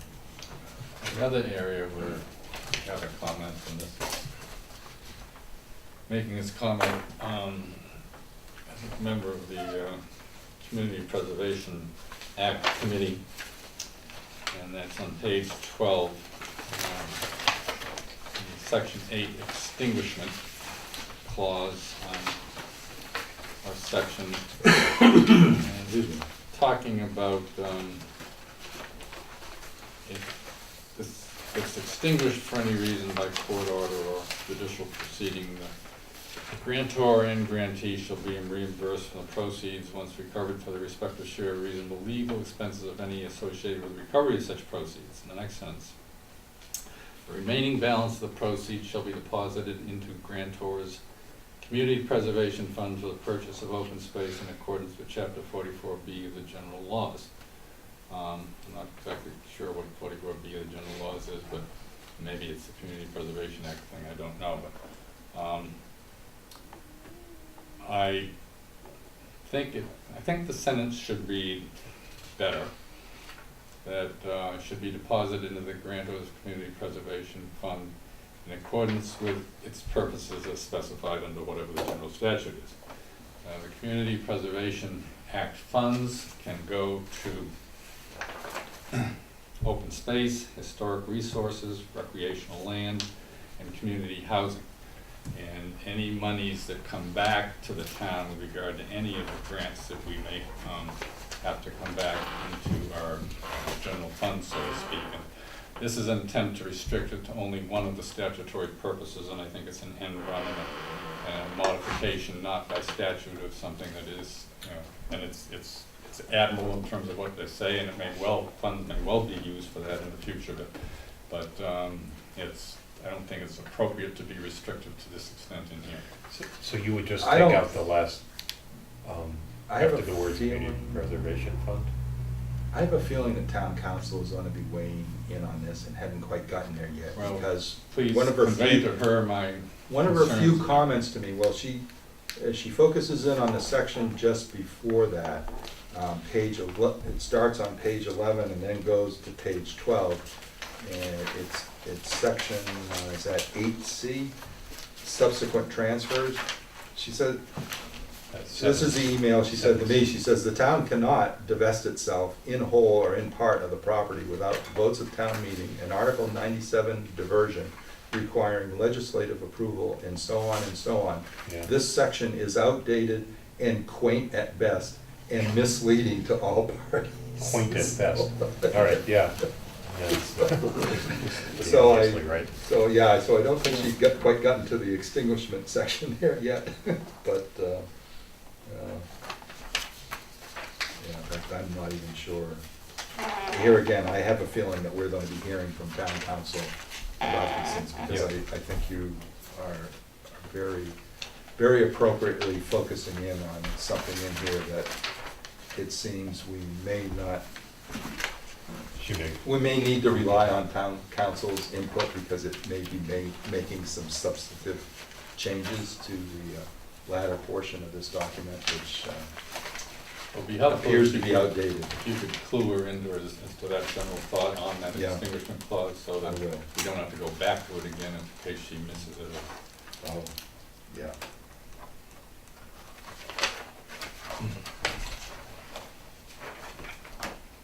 Thank you. That's all. Thank you. All right, I reviewed about half of it and got distracted, so I'm working my way through it. Other comments, other than the hunting comment. Anyone else have any thoughts, if you've even looked at it yet? So maybe, well, so what I'll try to do is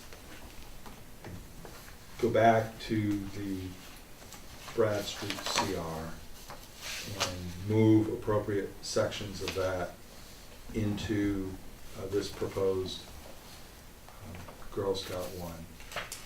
Wait for town council's comments, and then try to get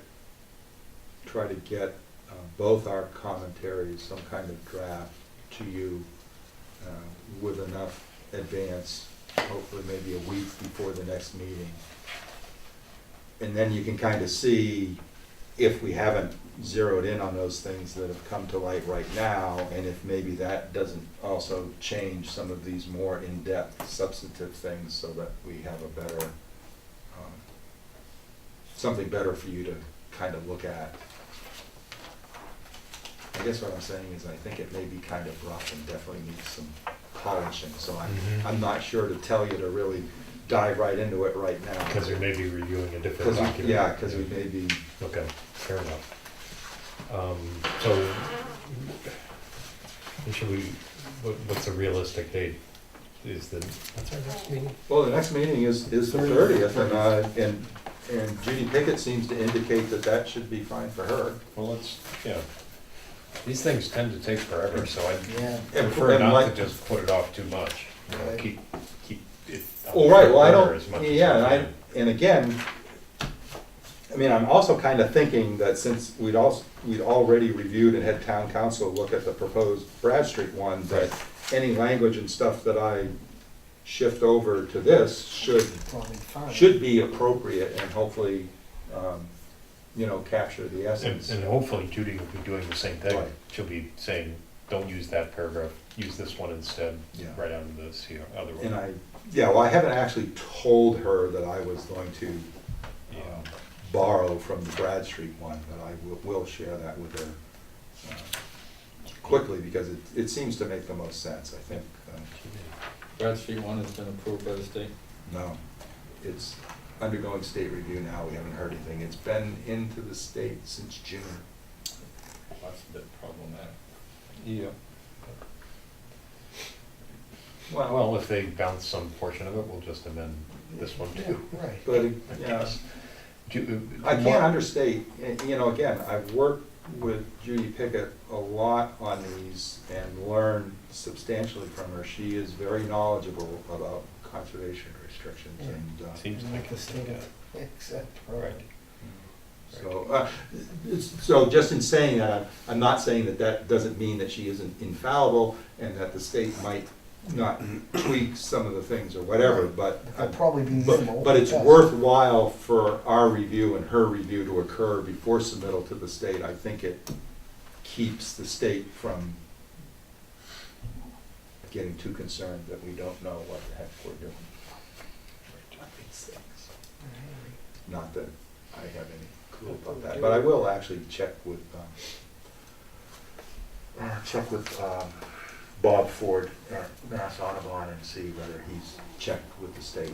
I think when we last saw that, the expectation was it would be several months. That's Yeah. just the way. But it has been Just the way 3 it months. works, It's been so- 3, but that So I think seemed that, like well, I think it's appropriate Best now case. to possibly make. check and see if we Yeah. have any clue where it's at, See if it's getting towards the top of the pile. ready to pop out Yeah. no matter what. Floated to the top. Do you know if the selectmen are planning to seek a grant from Fish and Wildlife to help purchase the Girl Scout property? From Fish and Wildlife. Yeah, that was Yeah, that, proposed some time back.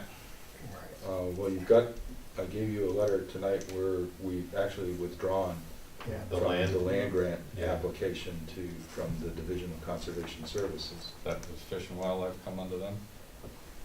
I think Fish and Wildlife is separate, but I think they're in that same community. I don't know how to express it. I don't know what the organizational chart is, but in the Executive Office of Environmental Affairs, they are one of the departments or divisions, and the same thing with DCS. They're in the same. One's a department, one's a division, whatever that means. Yeah. One's just bigger than the other. That's what it means, I Yeah. don't know which. All right. And that was that withdrawal was kind of reluctant, but it had to do with appraisal, and we were hoping that the state wasn't gonna look for more of a separation between the camp and the conserved portions of the property, but they wanted more of a separation, and we That money anticipated. wasn't available for improved properties, is essentially the way I kind of was reading between the lines. Well, That makes sense. active recreation apparently is not Right. allowed Yeah. under that under the requirements of that particular grant, or whatever constitutes the land grant. And it was going to change the appraisal, and the appraiser thought that that was going to very substantially impact the valuation of the property, which would then negatively affect what the possible allocation of grant funding would be. So, As well as it was gonna set the whole process back more than a month too. and I might just be ignorant to this, but active recreation would connotate inactive recreation? What? Passive. Passive. Oh, passive, okay. It's like, So There's a passive would be concern just about people structures and infrastructure. Oh, okay, all right, I get it. Camp program, climbing things, Mhm, ropes mhm, course mhm. versus wooden hiking trail. platforms Yeah, that the yeah, tents And were there's a ropes course on. out there. There's Yeah. a tennis court. there's a swimming. Yeah. Yeah, there is a swimming It was, pool. it was initially hoped that only the buildings, the lodges or whatever needed to be Excluded. kept out or whatever, but, Kind of makes sense. Yep. yeah. I'd say they're- You know, there's old foxholes up on that property from old army training, Is that right? way, Oh, really? going way back. Oh, I didn't know that, I yeah. used to come across them when I was walking those areas. Come across them? Uh, You mean fall in them? No, not quite that deep, but, what was I gonna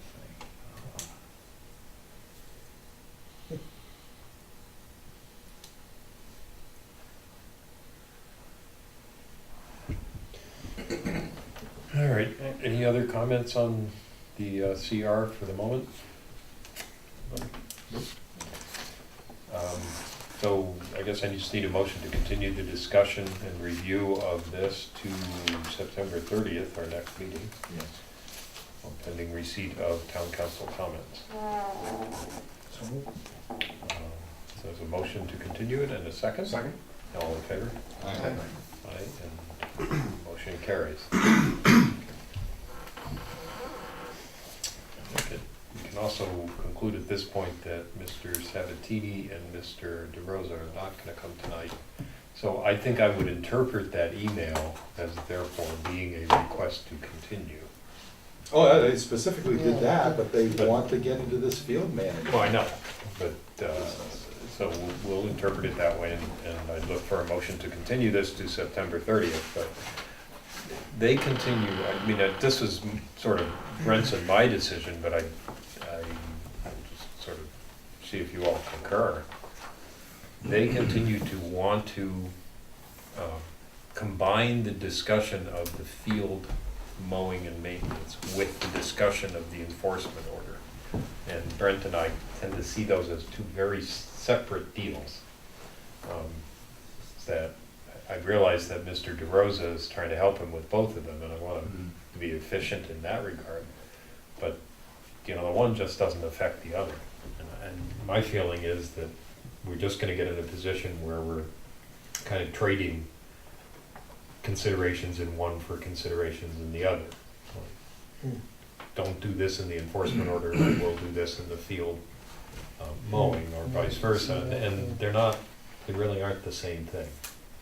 You're talking about the field that belongs to the conservation, not.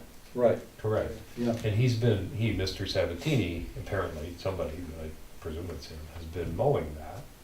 He's And been that's mowing the edge. mowing the edge, and that's something that is probably good, but we need to have a discussion with him about how often to do it, and parameters. where to do it, the parameters of it.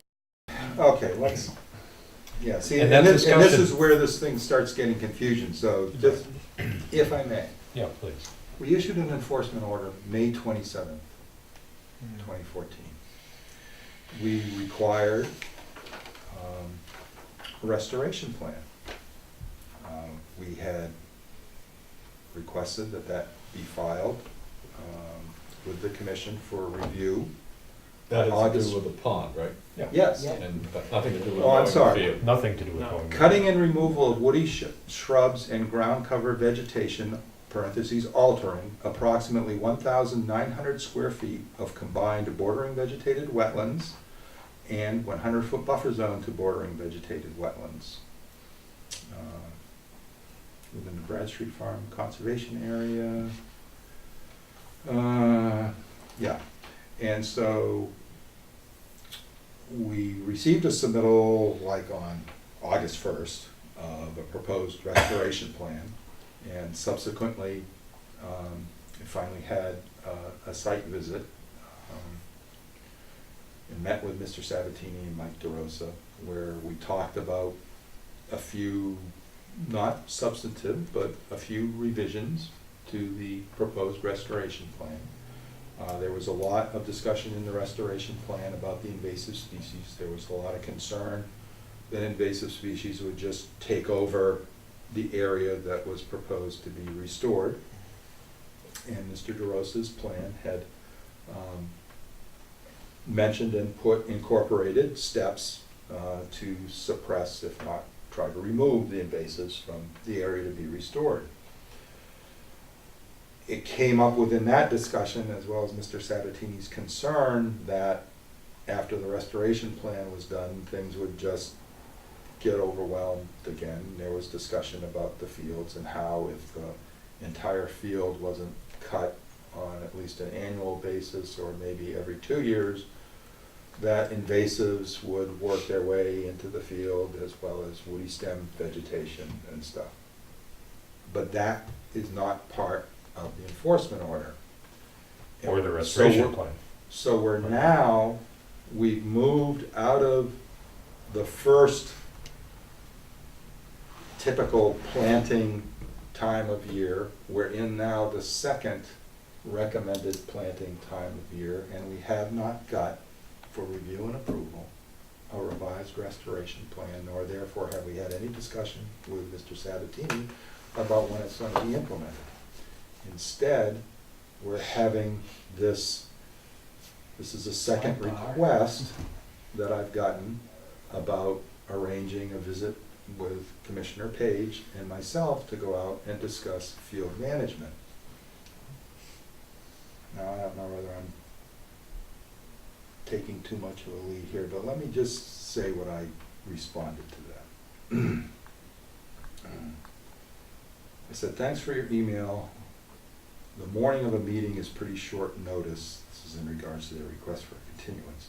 And I believe there was an expectation that we would be reviewing a revised restoration proposal for the impacted wetland resource areas at the pond, period. As I tried to convey before, the management of the Commission's open space field habitat on this property is not involved in any way with the enforcement order, period. Your client is responsible for compliance with the issued order, and as we discussed on the site visit, the revised restoration plan is currently overdue with the agreed upon changes discussed at the site visit, period. And I go on, and maybe I'm being a little preachy here, but I said the appropriate and suggested course of action is to resolve the enforcement matter and then request to discuss and possibly participate in ongoing field management. I think all parties would agree that we wish to continue the recent improvements in the field habitat that have occurred on the property. This is referring to the fact that, was it Brad or Robert Colby? Robert. Attempted to kind of restore the hayfield there. At the time, it was the whole field. The private portion hadn't been sold off, and we allowed him to be reworking the bottom portion, which is the Conservation Commission's open space field, because it was very rutted, and it would be very hard to even try and accomplish a mowing. So that's what I'm referring to by saying the recent improvements in the field habitat. So I said, please be advised that I have kept the chairman advised to this interest of Mr. Sabatini's, and he concurs with the above separation of the enforcement matter from open space field management. We certainly do wish to convey that the Commission welcomes Mr. Sabatini's interest in the possibility of contributing to the management of the field, but that is separate from the enforcement matter. So I hope I wasn't misspeaking. I hope I was correctly you weren't- representing the You weren't Commission. misspeaking from my perspective, but I've never discussed this with the whole commission. I feel that, yeah, what you said is true too, is that the enforcement matter seems to be getting delayed here. And we're gonna miss the growing season among other problems. And they really have nothing to do with each other than it's the same protagonist, it's the same person that has an interest in it. Now, on the other hand, he has Mr. DeRosa, whom we appreciate his input, and he has him working for him, and I'm sure we would get, some useful ideas from Mr. DeRosa about field management, because he's a savvy guy. So I'd like to keep him involved in both subjects, and maybe that's all it's about. But still, it just seems to me that the one is gonna get subsumed into the other one if we're not attentive to this. Makes sense. So, So how do we, proceed here in order to We Well, we get just, some force action. that. we kind of have to continue it, because it is essentially a request for a continuance, but I don't think that Brent should sort of, I think your response to going out there to start discussing field management at this time, your response is correct, which is not yet. Yeah. Let's Well, finish this. it would certainly be helpful now at this point in time to know that all the commission concurs with the guidance that previously has just been a discussion between myself and the chair. So if I can now say the full commission has discussed this and agrees that the priority is to resolve the enforcement matter, to implement the restoration plan, and then, yes, we'd be happy to discuss field management, but that's secondary. And we really want to see movement and on-the-ground implementation of the restoration. He asked you before, he's not 61A or anything, right? And he has no real farming activities going on. It's just Well, a- there's some large garden plots there, but my understanding from speaking to him when we went down there, that he has tenants in the building, and that right now, they're the ones, I believe, that are doing the So it's not a gardening. farm. But either way, there's no agricultural products being offered for sale. I haven't checked with the assessors, but again, the Wetlands Protection Act has its own criteria for agricultural activity and doesn't necessarily just defer to the fact that it's 61A or. Right, right. But it isn't 61A. Well, as far as I anybody know, knows. it Yeah. isn't, because I believe even under 61A, you still have to sell some type Yeah, of no, you still have to agricultural make product. money. Yeah. Right. Right. Yeah, Whether you're making a profit or not, that doesn't matter. You just have to So- sell. $700 worth of income. is it 7? I thought it was 500. It's not much, but it's not nothing either. But I don't know, I haven't been to the property, but I've seen the pictures with you, if he would have enough acreage to be at 61A anyway. But But he is. But again, it's not, Yeah, it's so really not not even a part of our question. thing. And it's, Right.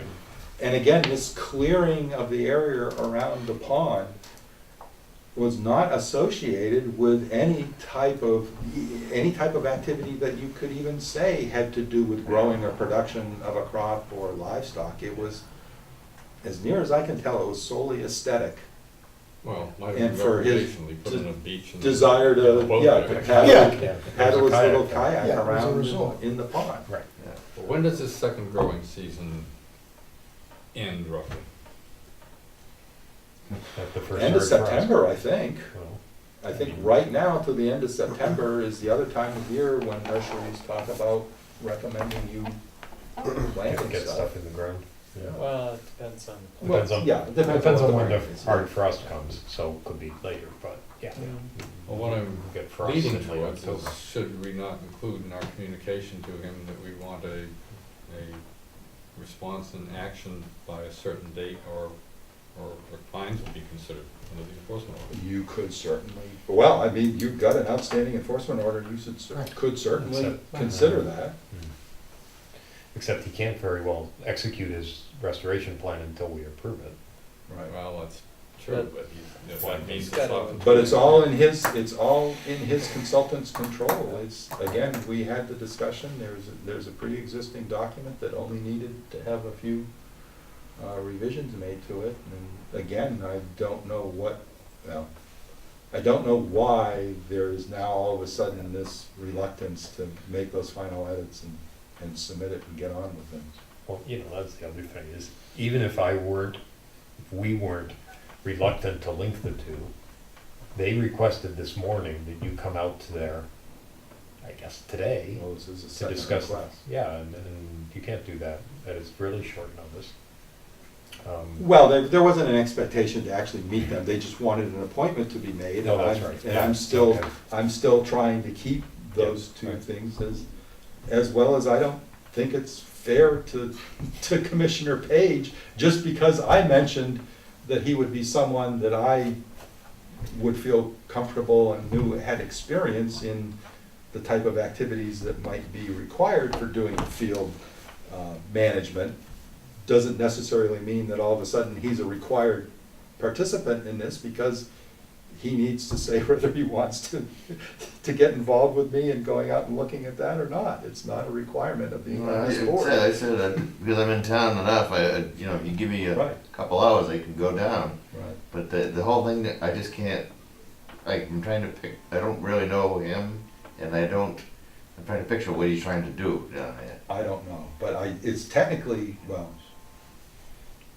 I interpret this as us being put in a very compromised situation here, because we are trying to be responsible stewards of this property, as well as we're trying to uphold the fact that we swore to uphold the laws of the Commonwealth, and we've got a clear wetlands violation. We've got a clear path to resolving that violation, and yet we have the perpetrator, if you will, who now is trying to get involved in us allowing him to take other actions on town-owned property that is under our custody and care. So then just state that, you know, we gotta work on one before we work on two, and we gotta move on one immediately, or there'll be other repercussions or whatever, you know. I think, what does the restoration plan involve? Is it, Pulling and removing a lot of the invasive species that are there to get their root systems out, and then replanting and seeding the area. You'd need to use a little erosion control, and also the application, since they raked off all the leaf litter and duff. Yeah. One of my suggestions was that they incorporate some type of adding of compost or something else to get some organic matter back in the surface, Yeah. since they had removed all the leaf litter and duff. well, they could certainly get started on the removal of the invasives.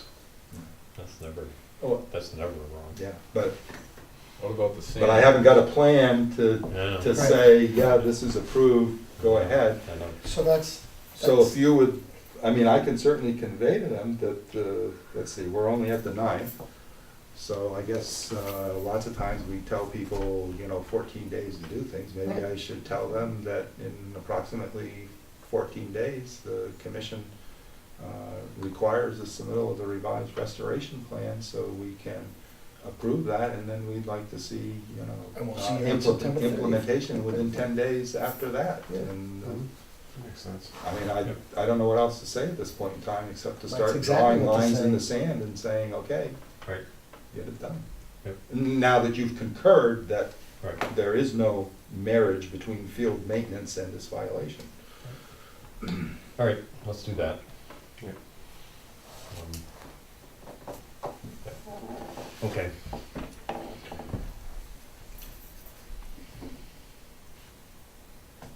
All right.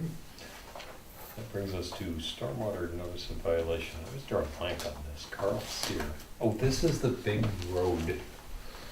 This is the big road. That's right. So now I know it. It's a big road over off of Daniels Road. Remember, he took out 20,000 square feet of trees. oh, yes. And another Yeah, like that's right. 14,000 square It's feet kind of of right garden. behind me. Did I copy? Yeah, it's kind of Yeah. right behind you, that's right. I finally sat down with the pictometry. Most of it was non-jurisdictional, Right. but not all of it. Well, Yeah, not all of it. did I copy you folks by email on the letter I sent to him? It was just the other day. I think so. Because I just Yeah, finally got yeah, you around did. to doing the analysis. Yes, I think it was just yesterday, Right. maybe, yeah. So, yeah, this is not a small thing. The Conservation Office has documented by on-site inspections as well as examination of the April 2014 aerial pictometry that around July 2013, construction of a 900-foot dirt woods road was initiated on your property at 128 Daniels Road, accompanied by the cutting and harvesting of trees.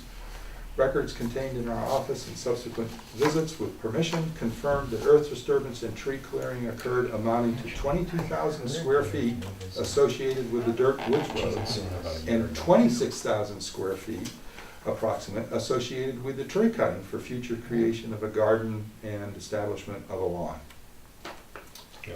And so, Mr. Sear replied to me today, and he says, Brent, I am working on the application and its requirements. The previous contract misled me on the requirements, and as soon as I was aware of them, I have done everything requested to come into compliance. You are welcome, comma, with schedule appointment, comma, to view the land if you feel that is necessary. No work has been done since you requested us to stop cutting the wood. I think what he's saying is the previous contractor misled him. Contractor, yeah, I think so. Okay, I think that's. He had this guy there from, we surmised he was from Maine, and He not was, familiar. yeah, he was Yeah. from Maine. It was probably, I'm guessing, I think we were guessing that it was a deal that he could take the wood out if he cut it down. Yeah, he'd do the work and he'd get the He'd wood. get the wood, you know, a typical Maine arrangement. Yeah. So, Can't get there. But, from here, well- unless you build a road. Okay, but as you can tell from my final analysis here, Right, I believe it's absolutely crystal clear that you needed a stormwater management permit for the size of this earth disturbance. There was no approved forest management plan for the Commonwealth of Massachusetts by a licensed forester that was Right. submitted to Actually, I remember DCR. reading this today, yes. As well as that I later ascertained that 2 abutting properties have wetland resource Yeah, areas, that the right. buffer zone actually extends on Mr. Sears' property. And in fact, the road, one section of the road goes through the 100-foot buffer zone to bordering vegetated wetlands off property, for which he got no permit from us for. And I can show you that I provided all sorts of information and guidance to him, almost to the point where I was like preparing the application for him, and I tried to refer him and get him to contact Miss Julie Von Drock, who had provided consulting services for Mr. DiStefano on Trowbridge Circle, who ended up needing to apply for similar stormwater. Yeah, well, exactly, because it was almost exactly the same, right, almost exactly. Yeah, and she did a good job. And I Right. gave all that information to Mr. Sear, and still I got this, well, I did what you told me to do because I told him to put in erosion control. Well, of course, because problem would have gotten worse because they weren't putting in any erosion control while they were doing it. I think what happened was he really wants to just stop doing anything and have us close our Be done file. with it. Yeah, he doesn't want to fill it out, but he seems to now get it that that problem is not gonna go away quite that easily. So, trying to get his attention on it has been hard.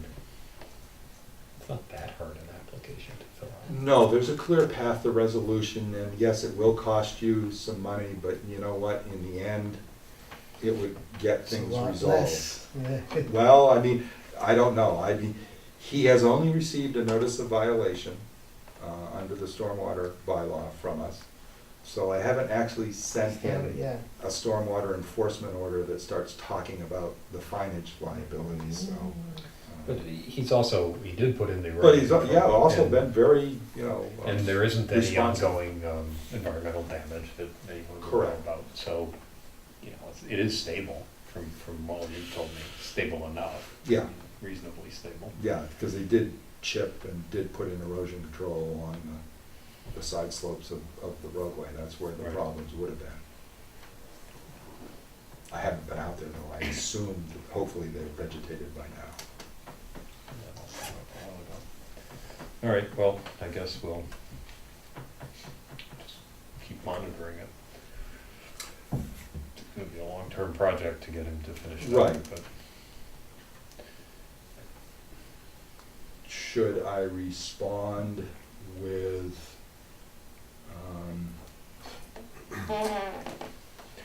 we should probably send him I was just thinking about. well, that's what I was just gonna say. Send him Should I respond and basically say that we expect, I'm just trying to see what the heck happened to my meeting schedule.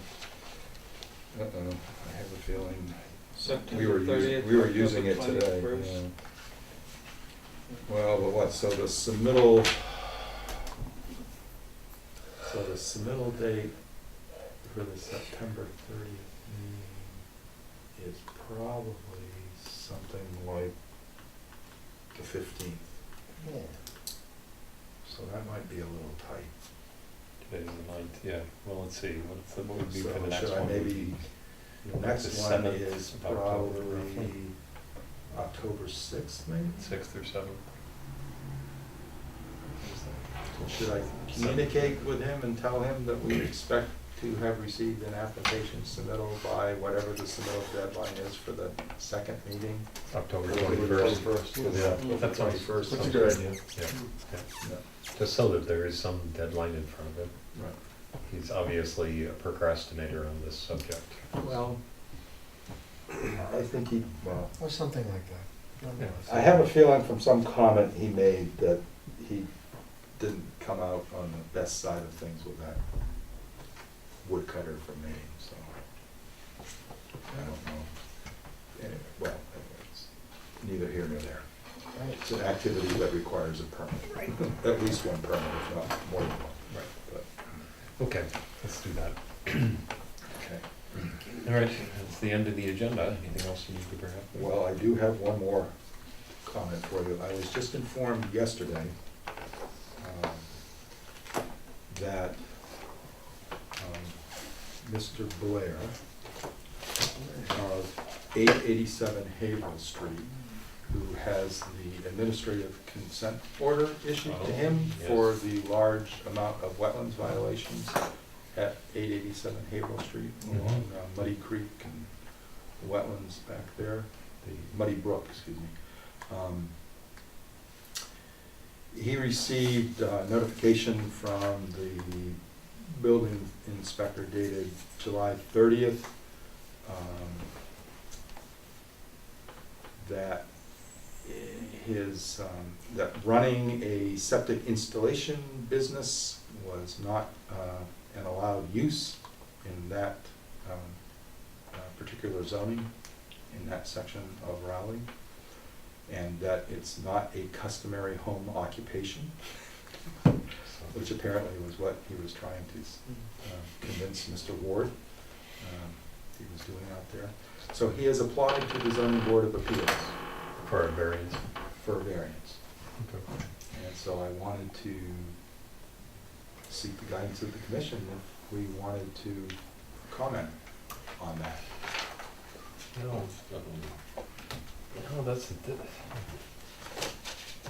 If they don't give him a variance, he will never fix up the property, because he'll be out of business and he'll disappear. Or just sit there, but it won't get fixed up because he'll be out of business.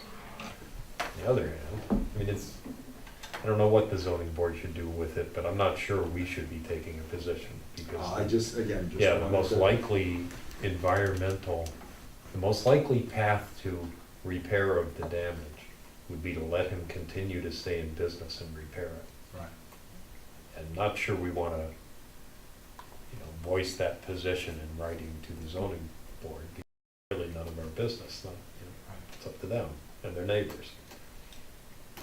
So it's a difficult part. It's why the DEP invariably, they impose $100,000 fine and then waive $90,000 of it if you do this, this, and this, because if they don't do it that way, Well, the chances of it ever getting done are zero. and they actually gave him a staggered payment Right. plan for his fine, and we still, Yeah, no. and that's the other thing. Hasn't done anything. You wish me to check in with DEP because he's a couple months overdue for supposedly having copied us. Oh, I know. On the submittal of And I his believe you restoration have plans. been informed by whoever he hired that, Well, I have to call, okay. and I have to use I'm afraid I have to use you folks as the reason I'm calling, because the DEP personnel are absolutely not dependable on calling us. In fact, made a statement to me that he could devote time to calling up and keeping, anyone who's interested in these things informed. He wouldn't get anything done, basically. So I have to call, and I am not shy about telling him when he starts giving me a bunch of stuff about not having to share things with me, the fact that my commission wants to know what the status of this is, because it's like the biggest wetlands violation we've ever had in Raleigh. Well, it is, but on the other hand, We'd like to know it's getting resolved. I it's mean, not it's not jurisdictionally ours. It's, No, but that does not prevent him from saying to us No. where he's at Yep. in the processes, especially where they issued us a document, which again, I was told we'd be copied on, but I had to finally call Yep. and get it because we weren't right. Well, provided with the copy. it's fine to call, but I don't know that we would be contemplating any action of any kind. Well, there's nothing we can do, but I just want to be able to impress upon him that, you know, we're a legitimate, responsible party who would just like to know where this thing stands. And he knows are the resources of our community that have been harmed. I think it's legitimate for us to know Sure. that the state is working diligently to get them restored. So we apply Just like for a we're trying to variance. work with Mr. Sabatini to get our damaged town property restored. It's an impossible position to take. We support the variance so that he can carry out an activity that has done grievous environmental damage. No, Can't say that. I'd rather just hear from you that, you Yeah. know, we're just. We oppose the variance so that he cannot possibly see a path forward to repairing the grievous environmental damage. He's put himself in this position, but I don't think we can take a position. No, Yeah, makes sense. that's good. ZBA hasn't requested our opinion. Oh, I don't know, I was just like I said, I was just informed, I believe yesterday, that they had received an application from them. So I believe part of their process is that we will get copied, but I think their process also involves notification of the butters, publishing Yeah. of at least Yeah. one legal notice, if not two legal notices. I mean, they do have a process, it's just not, it's not an activity that if normally informed of it, I wouldn't normally even seek talking to Doug or Kurt about commenting on it, because it doesn't have to do with any earth disturbance or alteration. Right. No, well, if they solicit our opinion, we'll have to give them one, but Yeah. if they don't, I'd rather not. But the fact that he's gone to them is a really good thing, I would potentially. Yeah, Well, I don't know. better than just, Yeah, sitting, one day you wake up and he's gone and Yeah. all his Yeah, trucks have moved moved out, to yeah. somewhere else. You know, and now he's in Draycott or Orono, Maine, or nobody knows where doing The this state same has a thing. longer arm than we do, so that will Right. still be a state. Yeah, I know. Go find a new state. I don't know. It's, Okay, that's. okay. but suggest that he wants to stay there. It does, it suggests he wants to fix the problem, so. He should, there probably aren't a lot of abutters there who actually reside on their properties, right? Owner occupied. And he's got a big property, so actually he touches and abuts a number of. One of those abutters must. One of those is, well, one of them obviously was Two? concerned about it since I got the anonymous complaint about the trucks to begin with, so. Right. Who did you say, Kurt? One of them I was? said one of the abutters must have because. Yeah, right. We got an anonymous complaint. But I used to sit on a zoning board of appeals in Ipswich, when I lived in Ipswich, and abutters really kind of rule the roost in those hearings very often.